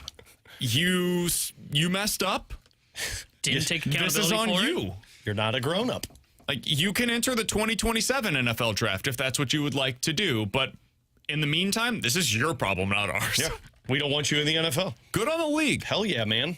And I love the fact that now he's got nothing. Now you got no home, which is great. Oh, it should be the punishment. I'm not going to go as far as to say he doesn't have a home yet. What, you think the NCAA will cave? Oh, no, I don't think the NCAA is caving, but I got a feeling this is only part 2 of a 3-part series, because already its lawyers come out and said, this is a violation against the PA, it's a violation against law, and the Big 12 had a meeting with all of its presidents to prepare for hey, if the NFL says no, let's be sure we're on the same page for whatever Sorsby's next move is. And I hope they stick to it. Because I bet you he's going to try and sue to get back into college football now. Somebody on the text line says, Sorsby to the Battlehawks confirmed. I do wonder if that's something he considers as the XFL next year. Would you root for him? Yeah, of course. I wouldn't. Trash move, dog. I mean, it's the XFL, dude. I don't care.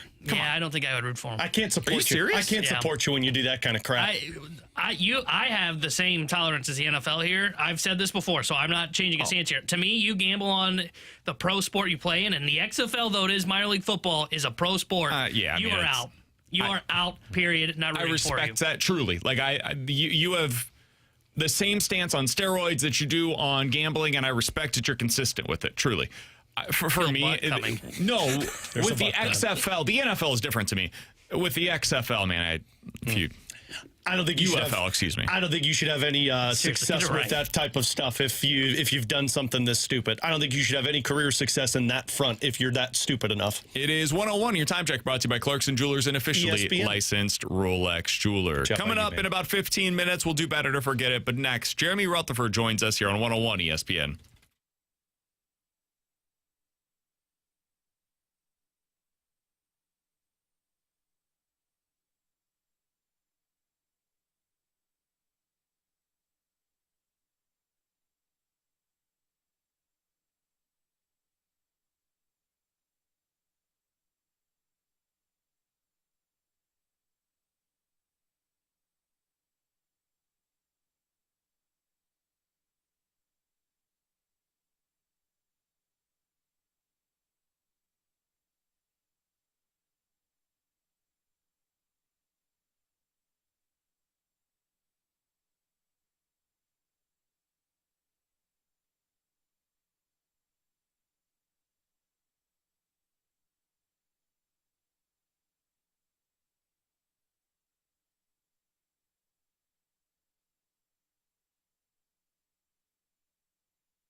Alongside Alex and T-Bone, I'm BK. Happy to go out to the Kiley and Thompson hotline for our weekly conversation with Jeremy Rutherford, the Blues insider for The Athletic. JR, it's draft week. How you doing, man?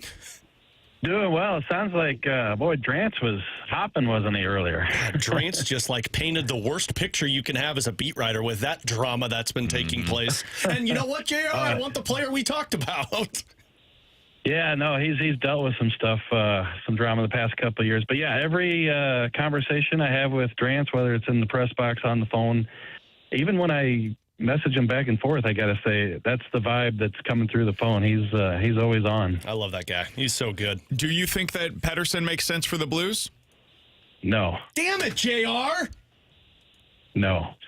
I've been listening to you guys. I've been listening to both sides of the argument, but too big of a risk. Way too big of a risk. Okay. Hey, and listen, they might do it, and they might bring him in, and he's great. But I think it's too big of a risk for multiple reasons. I think that you look at the situation with the conflict with him and JT Miller. Look, Alexander Steen starting from scratch, trying to build a great chemistry and culture in that locker room. And here you've got a known wild card, and he's under contract for 5 years, and it's 11.7. And, what if a year into this thing you find out, yep, the situation in Vancouver, that's what we got here. And then now you got 4 more years of that. So I don't care if he's putting up, 30 and 80. I can go find somebody else that can put up 30 and 80. But wasn't Ryan O'Reilly that same risk, JR, where you got the change of scenery and he came in and meshed like a glove with a team that, yes, they had different leadership, but it's not like that group was painted as the perfect type of clubhouse or locker room to be around. Yeah, and I understand that argument. I just feel like the whole Ryan O'Reilly situation in Buffalo was different. Like, he was a proven player in Colorado. He did some things in Buffalo, and it was a personal thing with him. He was talking about his love for the game, and then after we got to know Ryan O'Reilly in St. Louis, you just got to realize how introspective he was in terms of his own game and day to day. And like, there were never, ever, ever any issues with teammates, and obviously the team did their homework before they acquired him and knew that. And I don't think that's the situation with Pettersson. And, I think with O'Reilly too, you knew exactly what kind of player you were getting, and he came here and showed it. And I don't think anybody can say that you know exactly what kind of player you're getting in Pettersson if he comes here. I totally agree with that. And that, I've acknowledged it as much. Like, that is the risk with all of this. But isn't there a scenario where he was around a bad organization that didn't know how to run things, and he just got beaten down to the point of coaches that were coming in and out? And maybe JT Miller was a little bit of a problem around, and it just completely ruined his motivation to come to the rink every day. Yeah, and probably, listen, I wasn't there, so I can't speak exactly to what the situation was, just, reading and talking to people. But I think that Ryan O'Reilly wasn't the problem and the root of things in Buffalo, and I think that Pettersson was one of the roots. And so, to me, again, he could come here and be an all-star, and his numbers in the rafters at Enterprise Center talking about Pettersson. I'm just saying that I don't see the risks as Pettersson and O'Reilly as being all that similar at the time before the move is made. And I think that with where the Blues are at right now, with this transition of leadership and really trying to bring these young guys on board, and it looks like you got some high character guys and Snuggerud and neighbors and so on and so forth, that, I believe you're asking for trouble if you bring something in that you don't exactly know what you're getting. All right, we can move off of Pettersson. Let's go ahead and talk about somebody different. How about Bo Byram? We ready to do that one again? Yeah, no, I think that could work. And to me, this is all when you analyze it. Yeah. JR, you've ruined my whole day, man. Listen, I think they've had some interest in Byram. I know they have for a couple of years now. It's a situation, Buffalo might be willing to move on from him. Who knows what the costs will be.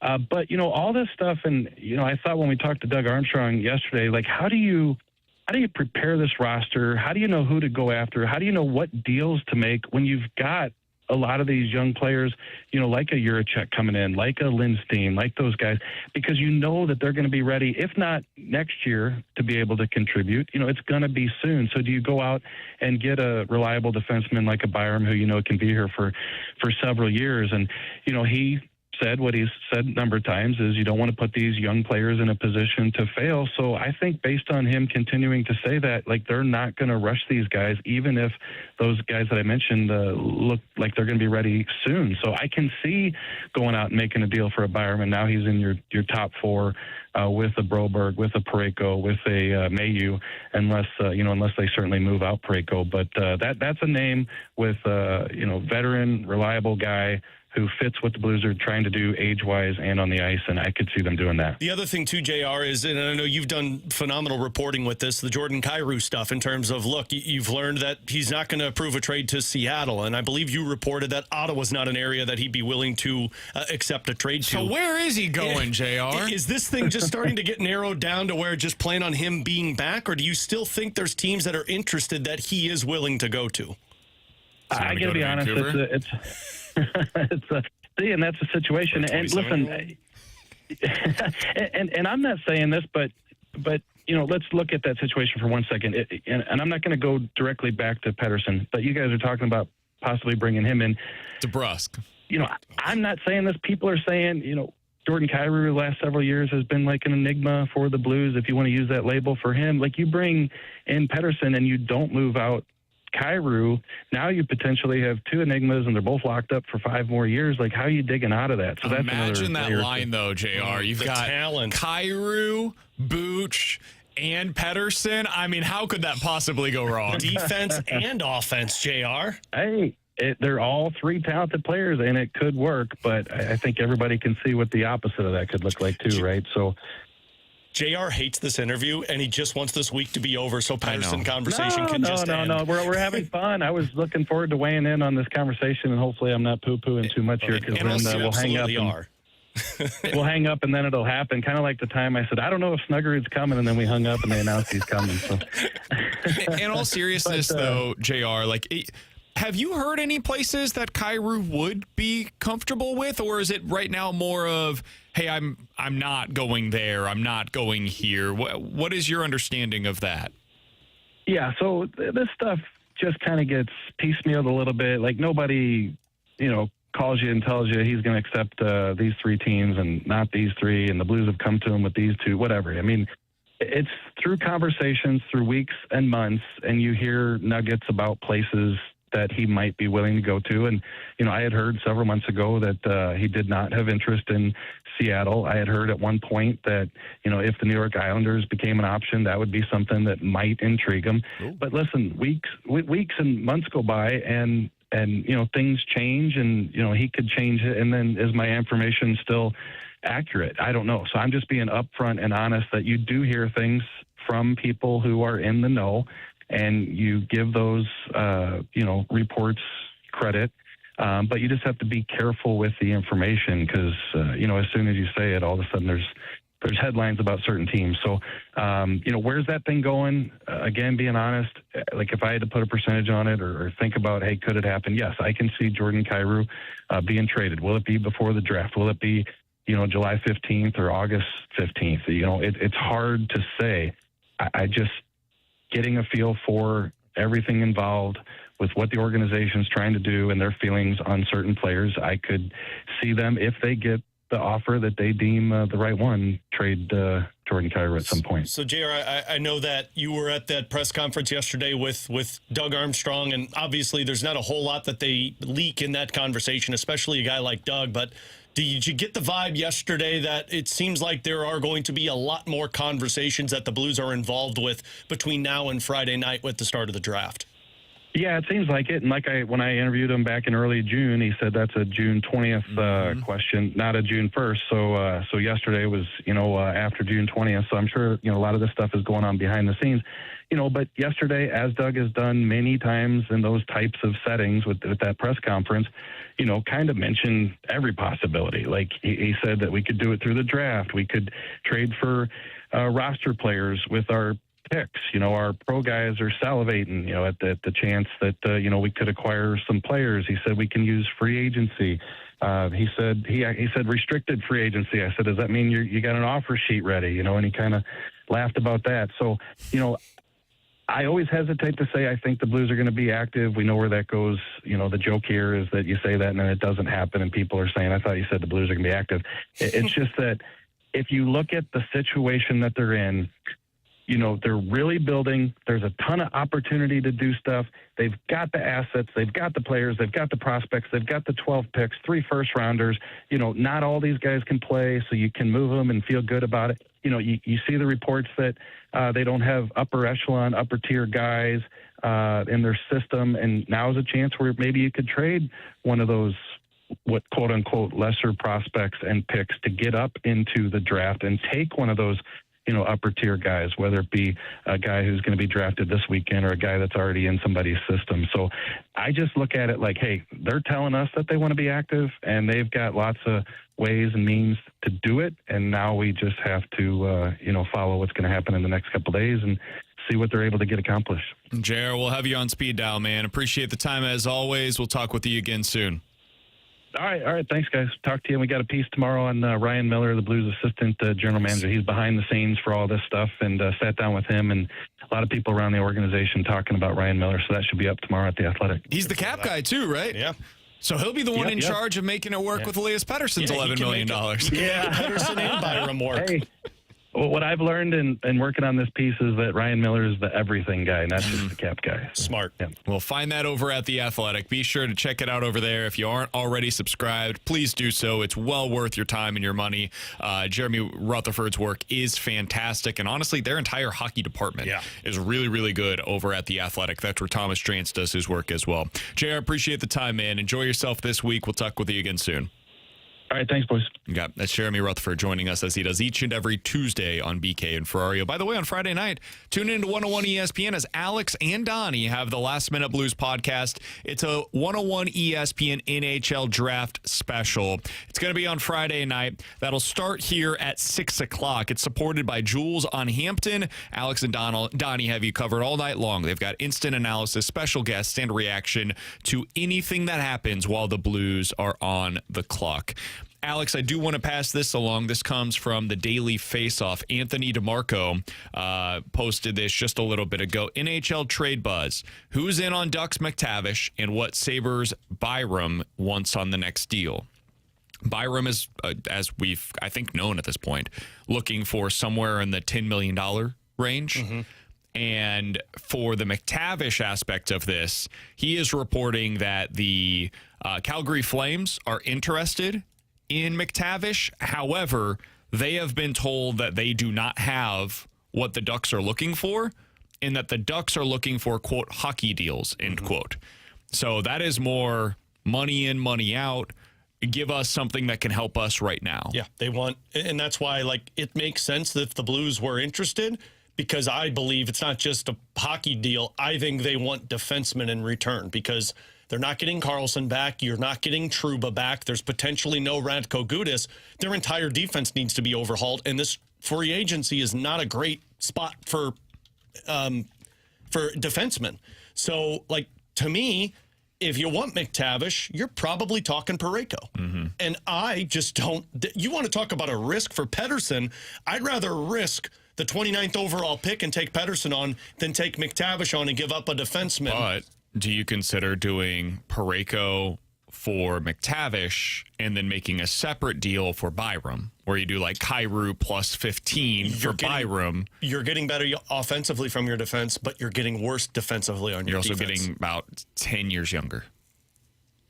I don't know if your team's better. I would take that risk. I don't know if your team's better there. I would much rather go down the path of getting Pettersson and Byram than I would McTavish and Byram. Pettersson and Byram gets real expensive, though. I mean, real expensive real quick.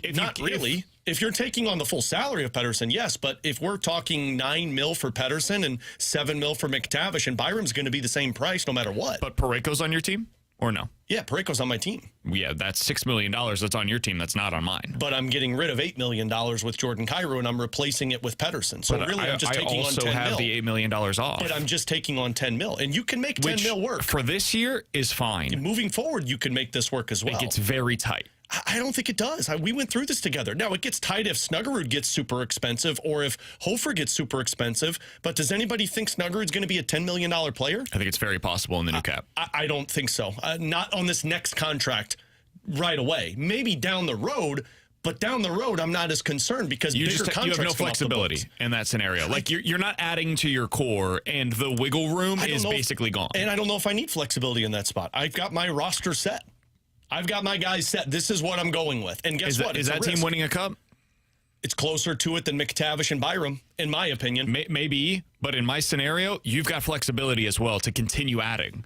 And I'm not opposed to what you're saying there, but there's a lot of risk that comes along with that. If you're going to go that route, I would just rather stick with your current core instead of going and getting Byram and locking yourself into that on the $10 million deal. If I'm already taking on the risk of Pedersen, I don't also want to go all in on taking a risk with Byram, who I'm not sure is any kind of a sure thing.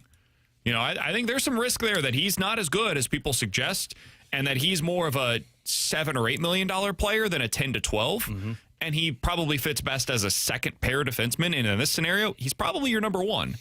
So, that would make me a little concerned. Yeah, I mean, if I'm moving Parayko and bringing in Byram, to me, defensively, you take a massive step back, and you're still in the development stage with three of these guys that are playing defense for you. And I just, as much as you want the offense from the defenseman, I get that. But, man, if defensively you're bad, you're what you were last year with a little bit better offense. But guess what? I'm adding Byram and McTavish, and I don't know what McTavish is going to look like. I mean, he's been a 50-point producer. How am I getting better on the offensive side if I've got Byram? Byram's not going to put up 30 goals for you. Byram's a guy that can produce offensively if you've got guys that put the puck in the back of the net. Alongside Alex and T-Bone, I'm BK. It is 1:23. Your time check brought to you by Clarkson Jewelers, an officially licensed Rolex jeweler. Bet it or forget it, coming up next.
Alongside Alex and T-Bone, I'm BK. You've got BK and Ferrario here on 101 ESPN. It is time for Bet It or Forget It. You guys give us a scenario. We will tell you if we are betting it or forgetting it here on 101 ESPN. Let's start out with this one.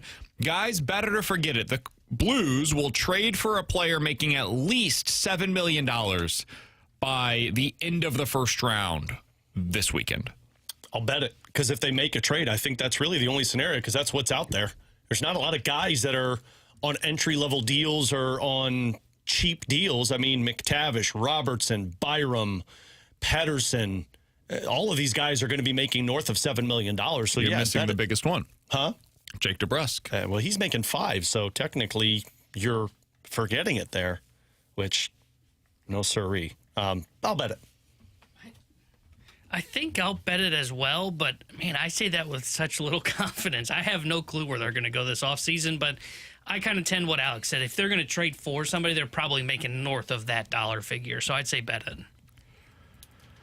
I'm going to bet it as well. I don't know which direction they're going to go, though. I feel as up in the air about this offseason as I have any Blues offseason in quite some time. I think there's a real chance they just run this thing back and have all 3 first-round picks. No!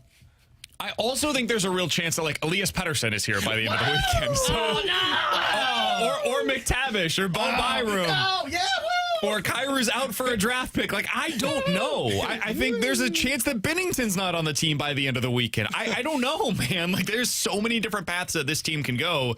And that's a credit to Doug Armstrong in the position that he's placed himself in, where they can get in on any of these conversations and they get to dictate the terms to some degree, where they decide, all right, this is the direction that we should go. This is no, that's not worth our time. So I'll bet it, but I don't have a whole lot of confidence in it. Alex, so just to piggyback off of that, bet it or forget it. If this season goes poorly for the Blues, they lean into a full rebuild. Meaning Thomas is gone, Parayko's gone, you're trading everything and you're starting over. Thomas is the one that I struggle with here because I just don't know what they would do. If they have a bad year, I think it's in part because he has another down season. And if he does, are you getting full value for him? No, but you're probably doing kind of more what Vancouver's doing, where it's like, let's just get what we get. And in that scenario, I don't think it's worth it to trade him. So I'll say forget it. But I do think in that scenario, they're trading Colton Parayko. I think he's gone because of age. I think I would bet it. I don't think it was just Army that got close to having a fire sale at the deadline. Steen was very much involved in those conversations, and I think part of that was let's truly start Steen with a clean slate. I could see where if it just goes poorly again, they just say, you know what, we've tried this for, 3 years, 5 years at this point with this core. It's not working. It's time to just blow it up. And if we're looking at the landscape of the NHL and we're in the super team era, the best way for us to get the stars, quote unquote, is to tank all the way down to the bottom. So I would bet it. I think this goes poorly. They may enter into a rebuild. T-Bone? Guys, bet it or forget it. Nathan Church has solidified himself as the next starting center fielder for the Cardinals when they are entering their winning window again. Forget it. Yeah, forget it. Wow. He's established himself as the starting center fielder right now and a long-term option as a fourth outfielder. That's what I think he is. Yeah. Same. I think after talking to Derek, I do think there's a real appetite to look at Joshua Baez as potentially a center fielder until they find something better. I would bet this. I think he provides just about everything that Scott could, except the 60 stolen bases. But let's be honest, Scott couldn't get there because he can't get on base. Correct. If you look at Nathan Church's numbers, I mean, one, he's just as good defensively as Victor Scott. I'd even argue he's better because he's actually got an arm. He's been on a little bit of a tear here. I think he's going to end up being kind of like Dalton Varsho, where he's going to hit for not a ton of average like he's doing right now, but he's going to have some decent pop, not get on base at a great clip. Guys, I don't know if you know this. He's already 5th on the Cardinals in WAR this season. What's it good for? I agree, but I do think that for people that say, hey, that shows value and shows you something, this guy's more valuable than Mason Wynn currently on the St. Louis Cardinals. Wow. So I would say bet it. I don't think you can use WAR to try and explain why a guy's good when you hate WAR. I think at times WAR can be used, right? Like, I think that's probably about right. Him and Wynn close in the same WAR value, I think is about right. Whether Holt in the same WAR value in a rookie year as Albert Pujols, Mike Trout, Aaron Judge, that's wrong. That's not what it was. Those guys are worth like 10. I was saying since 2001, JJ is one of 5 guys, I think it was, to have at least if he hits what his current pace is, to get to 7 wins. That doesn't mean all of those guys were at 7. JJ is on pace to get to 7. Some of them were at like 11, which is not the same. You know what? I rescind your use of war. You can't use it. I still think it's still a little high. Can't use it. You can hate it. That's okay. I think that we're in the midst of a hot stretch right now. BK. It's like, BK, look, war, 1.5. I think we're in the midst of a hot stretch right now for Nathan Church. He chases at 44% of the pitches that he sees outside of the zone. That's an absurd rate. It's fine. We're going to go through ups and downs with Church as an offensive contributor, and that's why I don't think long-term he's the guy that you're going to want in center field as a starter. I think Nathan Church is a perfectly adequate player to have on your roster, though. You can win with this guy. Yeah. If he's your starting center fielder, if you've got other pieces that are great, 1 through 7 or whatever in the lineup, you can win with him as a starting center fielder. But I think they're going to have better alternatives eventually. So long-term, do I think he's your answer? No, I don't. But he can be for right now. That's fine. They found somebody that can play for him. This is great. I don't see the guy that's their answer long-term at that position if it's not him. I agree. I don't think they have it's one. Vic. I think he can be. It might be Ty Pete. I'm skeptical on that one. I mean, he's got the tools, sure. I mean, I get where you're coming from there, but I think he can be more of what they needed, which is a guy that provides a little bit of pop at the bottom of the order, has decent speed, is a Gold Glove caliber defender, and looks like a guy that could be like 15 to 10% below league average. That's what they needed at that position. 314-399-9646 is the Air Comfort Service text line for Bet It or Forget It. We'll get to a couple of these before we get to the Cardinals on the other side. From the 314, guys, Bet It or Forget It, the Blues will trade Jordan Binnington to Florida. I'll say forget it. I don't think Florida's going to pay the price to get Binnington. Because if they're going to give up what they'd have to give up for Binnington, I think they'll go for a bigger goalie in terms of like Connor Hellebuck. So I'll say forget it. He starts the season with the Blues. I'll say bet it. I'll say forget it. I just don't know what the market's going to be for Binner, and I think the Blues are overvaluing him. 314 undervaluing him. 314-399-9646 is the Air Comfort Service text line for Bet It or Forget It. Guys, bet it or forget it. The Cardinals should trade for Sonny Gray. Forget it, but it's interesting. Yeah, forget it. Yeah, I lean forget it as well. 314-399-9646. That's the Air Comfort Service text line. From the 314, guys, better to forget it. One current Cardinals player will end up getting a career-long 9-digit type of contract from the organization. 9 digits. So $100 million or more. I'll say, like, are they saying this offseason? No, just at some point. Oh, yeah, I'll say bet it. I'll say bet it as well. I think I'd say bet it too. I think Walker. I think they might extend Walker in the offseason. I think it'd be premature, but I think I could see where Heim wants to get out ahead of that, and that would be a 9-figure deal. No doubt. I could see them doing it with Weatherholt and saying, you know what, screw it. I know that this isn't necessarily the best business, but we want him here for the next decade. And if we do, we're going to have to give him high war player. $200 million. Yeah. Oh, now you're going to use war for everything. In the ARB system, that matters. I said that kind of jokingly, but I do agree that in the ARB system, I mean, that's what they use to value these guys. And at some point, like, once he hit ARB, he may become more expensive than I originally thought he would become. I can't read you, T-Bone. I can't read you with a war. I still don't know that it would necessarily make the most sense financially. I agree. I get it. If you decide, hey, we just want this guy here for the next 10 years and we want him to feel comfortable, never worry about money. I would love to see them go to I know you're not supposed to say this, but I'd love to see them go to one of those ARB fights with Weatherholt because I truly don't know what you'd point to. So yeah, we got nothing, but we just don't want to pay him what he wants. He's asking for 20, and we think he's worth 17.5. Yeah.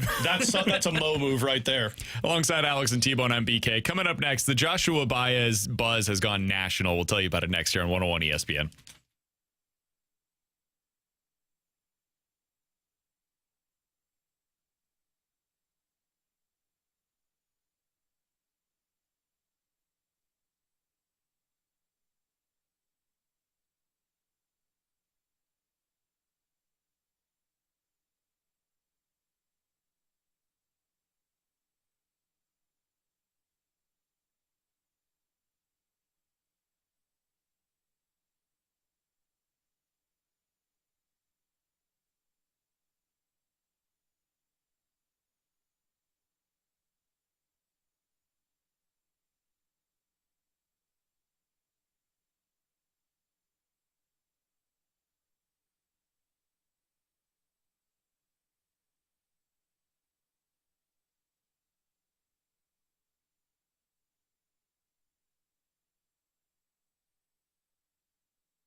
Tanner Hendrickson here. The Sports Center update brought to you by Universal Windows Direct. Cardinals beat the Diamondbacks last night 3-2. Game 2 of their 4-game set is tonight. 6:45 will be first pitch. Eduardo Rodriguez on the mound for Arizona. Kyle Leahy gets the start for St. Louis. The Sports Center update is brought to you by Universal Windows Direct. You'll be saying, I love my windows.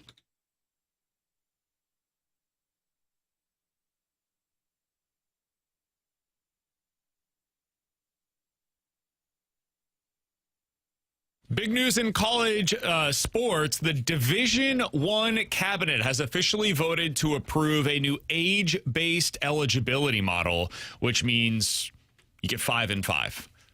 5 years to play 5 after graduating from high school. Prospects starting in 2027. That will be their eligibility model. You get 5 years to play for 5 years.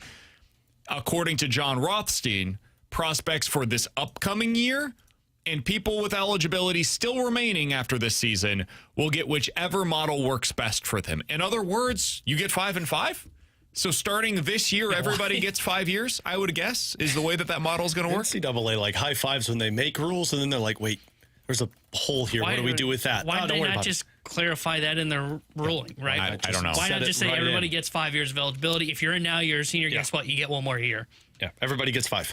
I don't know. Also, how much does this even have? Is this going to hold up if it gets sued? I mean, it's the NCAA that's creating it. I mean, the NCAA doesn't technically have rule. They couldn't even hold up the gambling rule on Sorsby. Yes. From Chris Vanini, guess we'll have to figure out what to call the official super seniors now. Still subject to finalization tomorrow. Also likely creates lawsuits from players who didn't get that 5th year. Yep, okay. That's going to be what's interesting is like, if you were a player that was ineligible this year, you played 4 out of 5. Avila, for example? Sure. Can you now sue the NCAA and get a 5th year prior to the start of the season? Can you get some kind of an injunction? Because, I agree with T-Bone. I think you should have some kind of an argument for it. Because my hope is now there's money for it. My hope is no, you cannot, because eventually you got to get a job. Yeah, your hope doesn't stand, though. Yeah, that's interesting. All right, so that's a big news in college sports. Alex, the Joshua Baez buzz is no longer contained to just locally here in St. Louis. Oh, yeah? We've gone national? Here's former MLB general manager Jim Bowden on MLB Network Radio. The power is real. It's foul pole to foul pole. It's got backspin. You make a mistake, he's going to crush it. But he can beat you not just with the power. He can beat you with the legs, and he can beat you in the arm. And you think about Jordan Walker in right and Baez in left. And by the way, Baez has played center field before, but he's a corner outfielder. Ideally, you would say right field because of the arm. But probably with Jordan Walker having the breakout year, it probably ends up being in left field. But there's the next Cardinals star already. And every time I watch Weatherholt and Walker and Burleson and Herrera and Mason Wynn from the hole, I start to get the heartbeat. This has been a great one of the two best stories in baseball this year have been the White Sox and Cardinals. And Baez is coming. And look, there's going to be swing and miss in his game. That's not going to go away. So I'm not going to tell you that he's going to be the 2 and 3 hole hitters because that's what Weatherholt and Walker are going to be. But we're talking about a 5-hole hitter on a team that's going to have traffic in front of him, that's going to be a 30 home run, 30 stolen base minimum impact guy, and he's on the doorstep. Jim, you should probably seek medical advice if that heartbeat lasts more than 5 hours. If I told you he becomes Teoscar Hernandez, how you feeling? I'd say win. I was going to say, that's a win in my book. I feel like Cardinals Nation would be disappointed, but I would say win. I think that's a huge win. I think Cardinals Nation are hoping it's another Pujols, but, temper the expectations. I mean, you just said 30 and 30. Like, and there's a real chance. I know, but Teoscar's not that. I know. This is basically Teoscar Hernandez with speed. And I don't think Teoscar's very good defensively, or am I wrong here? No, he's not good defensively. And I mean, he's talking about his arm and his legs, so that's a guy that can play the outfield for you. So arms, legs, bat. Man, his head, shoulders, knees, and his arms, his legs, his heavy swing, his big physique. If I tell you offensively, he is what Teoscar Hernandez. If I tell you offensively, Baez becomes what Teoscar Hernandez is, where you deal with, the strikeouts. That's a big part of his game, but you also get the power that comes along with it. You're thrilled? Yeah. I am. That's a win in my book. I mean, to draft that player and have that excitement and it to pay off to where you get him here, and that's your 5-hole hitter. Now, all of this is residing on Walker continuing his MVP, because if Walker's not doing what he's doing, then I don't think Baez is as exciting. Yeah, I would sign up for that in a heartbeat, because I think that's kind of what they profiled Gorman to be, right? Was kind of that profile. Yeah. Home runs, hits the ball extremely hard, maybe not a ton of average, has some swing and miss in the game, but you want that power in that 5 spot. And there's not a ton of great right-handed power hitters across the sport. You know, they're starting to age out a little bit. So, yeah, I mean, I would sign up for that in a heartbeat. I think that would be a huge success, especially with the top 4 that you currently have in your lineup. If he keeps hitting like this through July 31st, would you guys trade Lars Nootbaar? I have a follow-up question. Where am I at in the standings? Let's assume you're similar. Right where you're at. No. I would.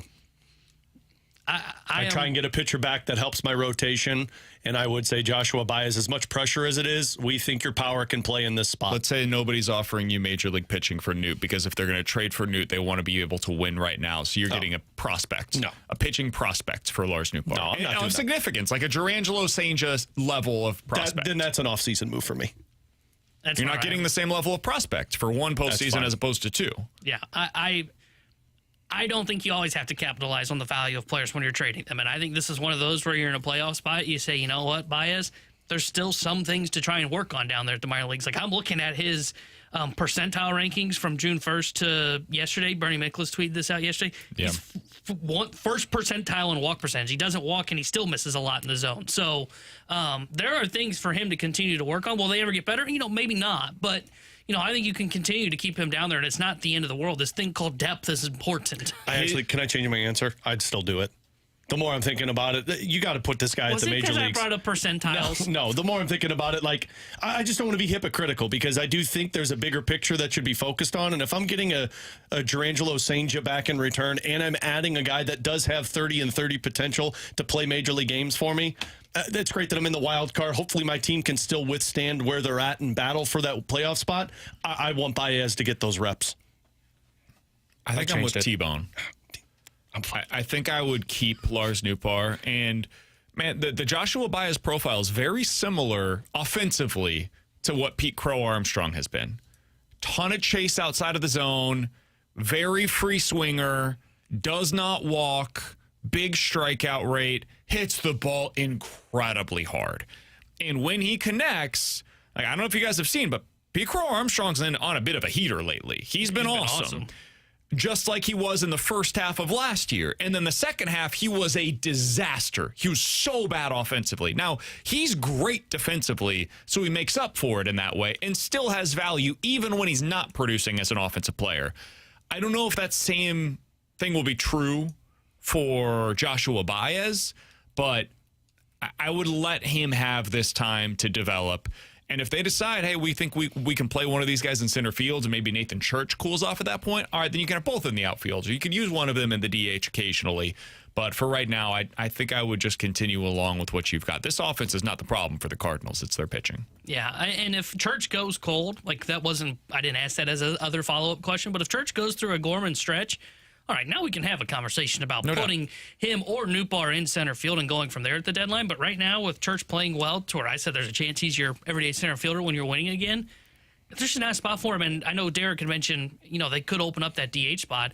I don't think they would put a kid in that position. They've been hesitant to do that in years past, of putting a prospect at the DH spot, because it's so hard to stay engaged in the game just as a DH. If you guys missed anything from today's show, be sure to check it out on the podcast page, 101ESPN.com, and the free 101 ESPN app is where you go to find it. That's all sponsored by Schaefer Door Company. 101 ESPN app is free to download, super easy to use, and it's sponsored by Dobbs Tire and Auto Centers. We will give you the rewind coming up next here on 101 ESPN.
Cardinals back in action this evening against the Arizona Diamondbacks. They're looking to win the first two of this series, at least secure a series split at a minimum. Kyle Leahy on the mound. He's going up against a lefty starter in Eduardo Rodriguez, who's been quite good so far this season for the Arizona Diamondbacks. A big one for the Cardinals tonight against Arizona. By the way, you can join me on Thursday night with Michelob Ultra at Cyberg's off of Dorset. It'll be the U.S. versus Turkey. Myself and the 101 ES crew are teaming up with Michelob Ultra on site for the U.S. game on Thursday. I'll be there starting at 7.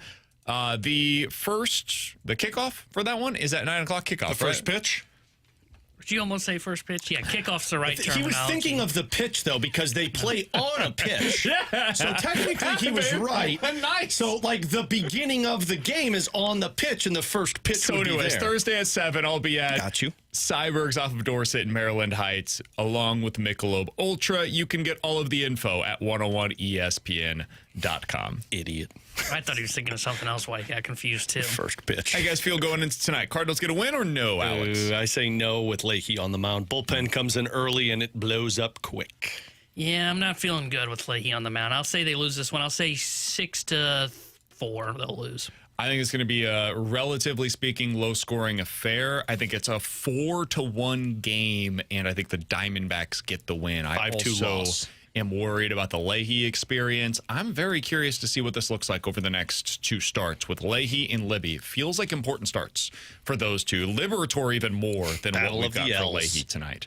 But yeah, big part of the Cardinal schedule. This is where really it begins with the series against Arizona, a head-to-head competitor for a wild card spot, and then Miami, technically speaking, contender in the wild card standings, and Atlanta, Chicago, Milwaukee, Atlanta right before the All-Star break. We'll be breaking it all down for you guys tomorrow beginning at 11 a.m. We will certainly be looking to see if there's anything that takes place over the next 24 hours for the St. Louis Blues as well. All of that right here on 101 ESPN. If you guys missed our conversations today, we had 3 of them that were all very good. Jeremy Rutherford, Derrick Goold. Also, we're joined by Canucks insider Thomas Drance, and it's all on the podcast page for you. 101ESPN.com, the free 101 ESPN app, and youtube.com/101ESPN STL. For Alex and T-Bone, I'm BK. The Fast Lane's next here on 101.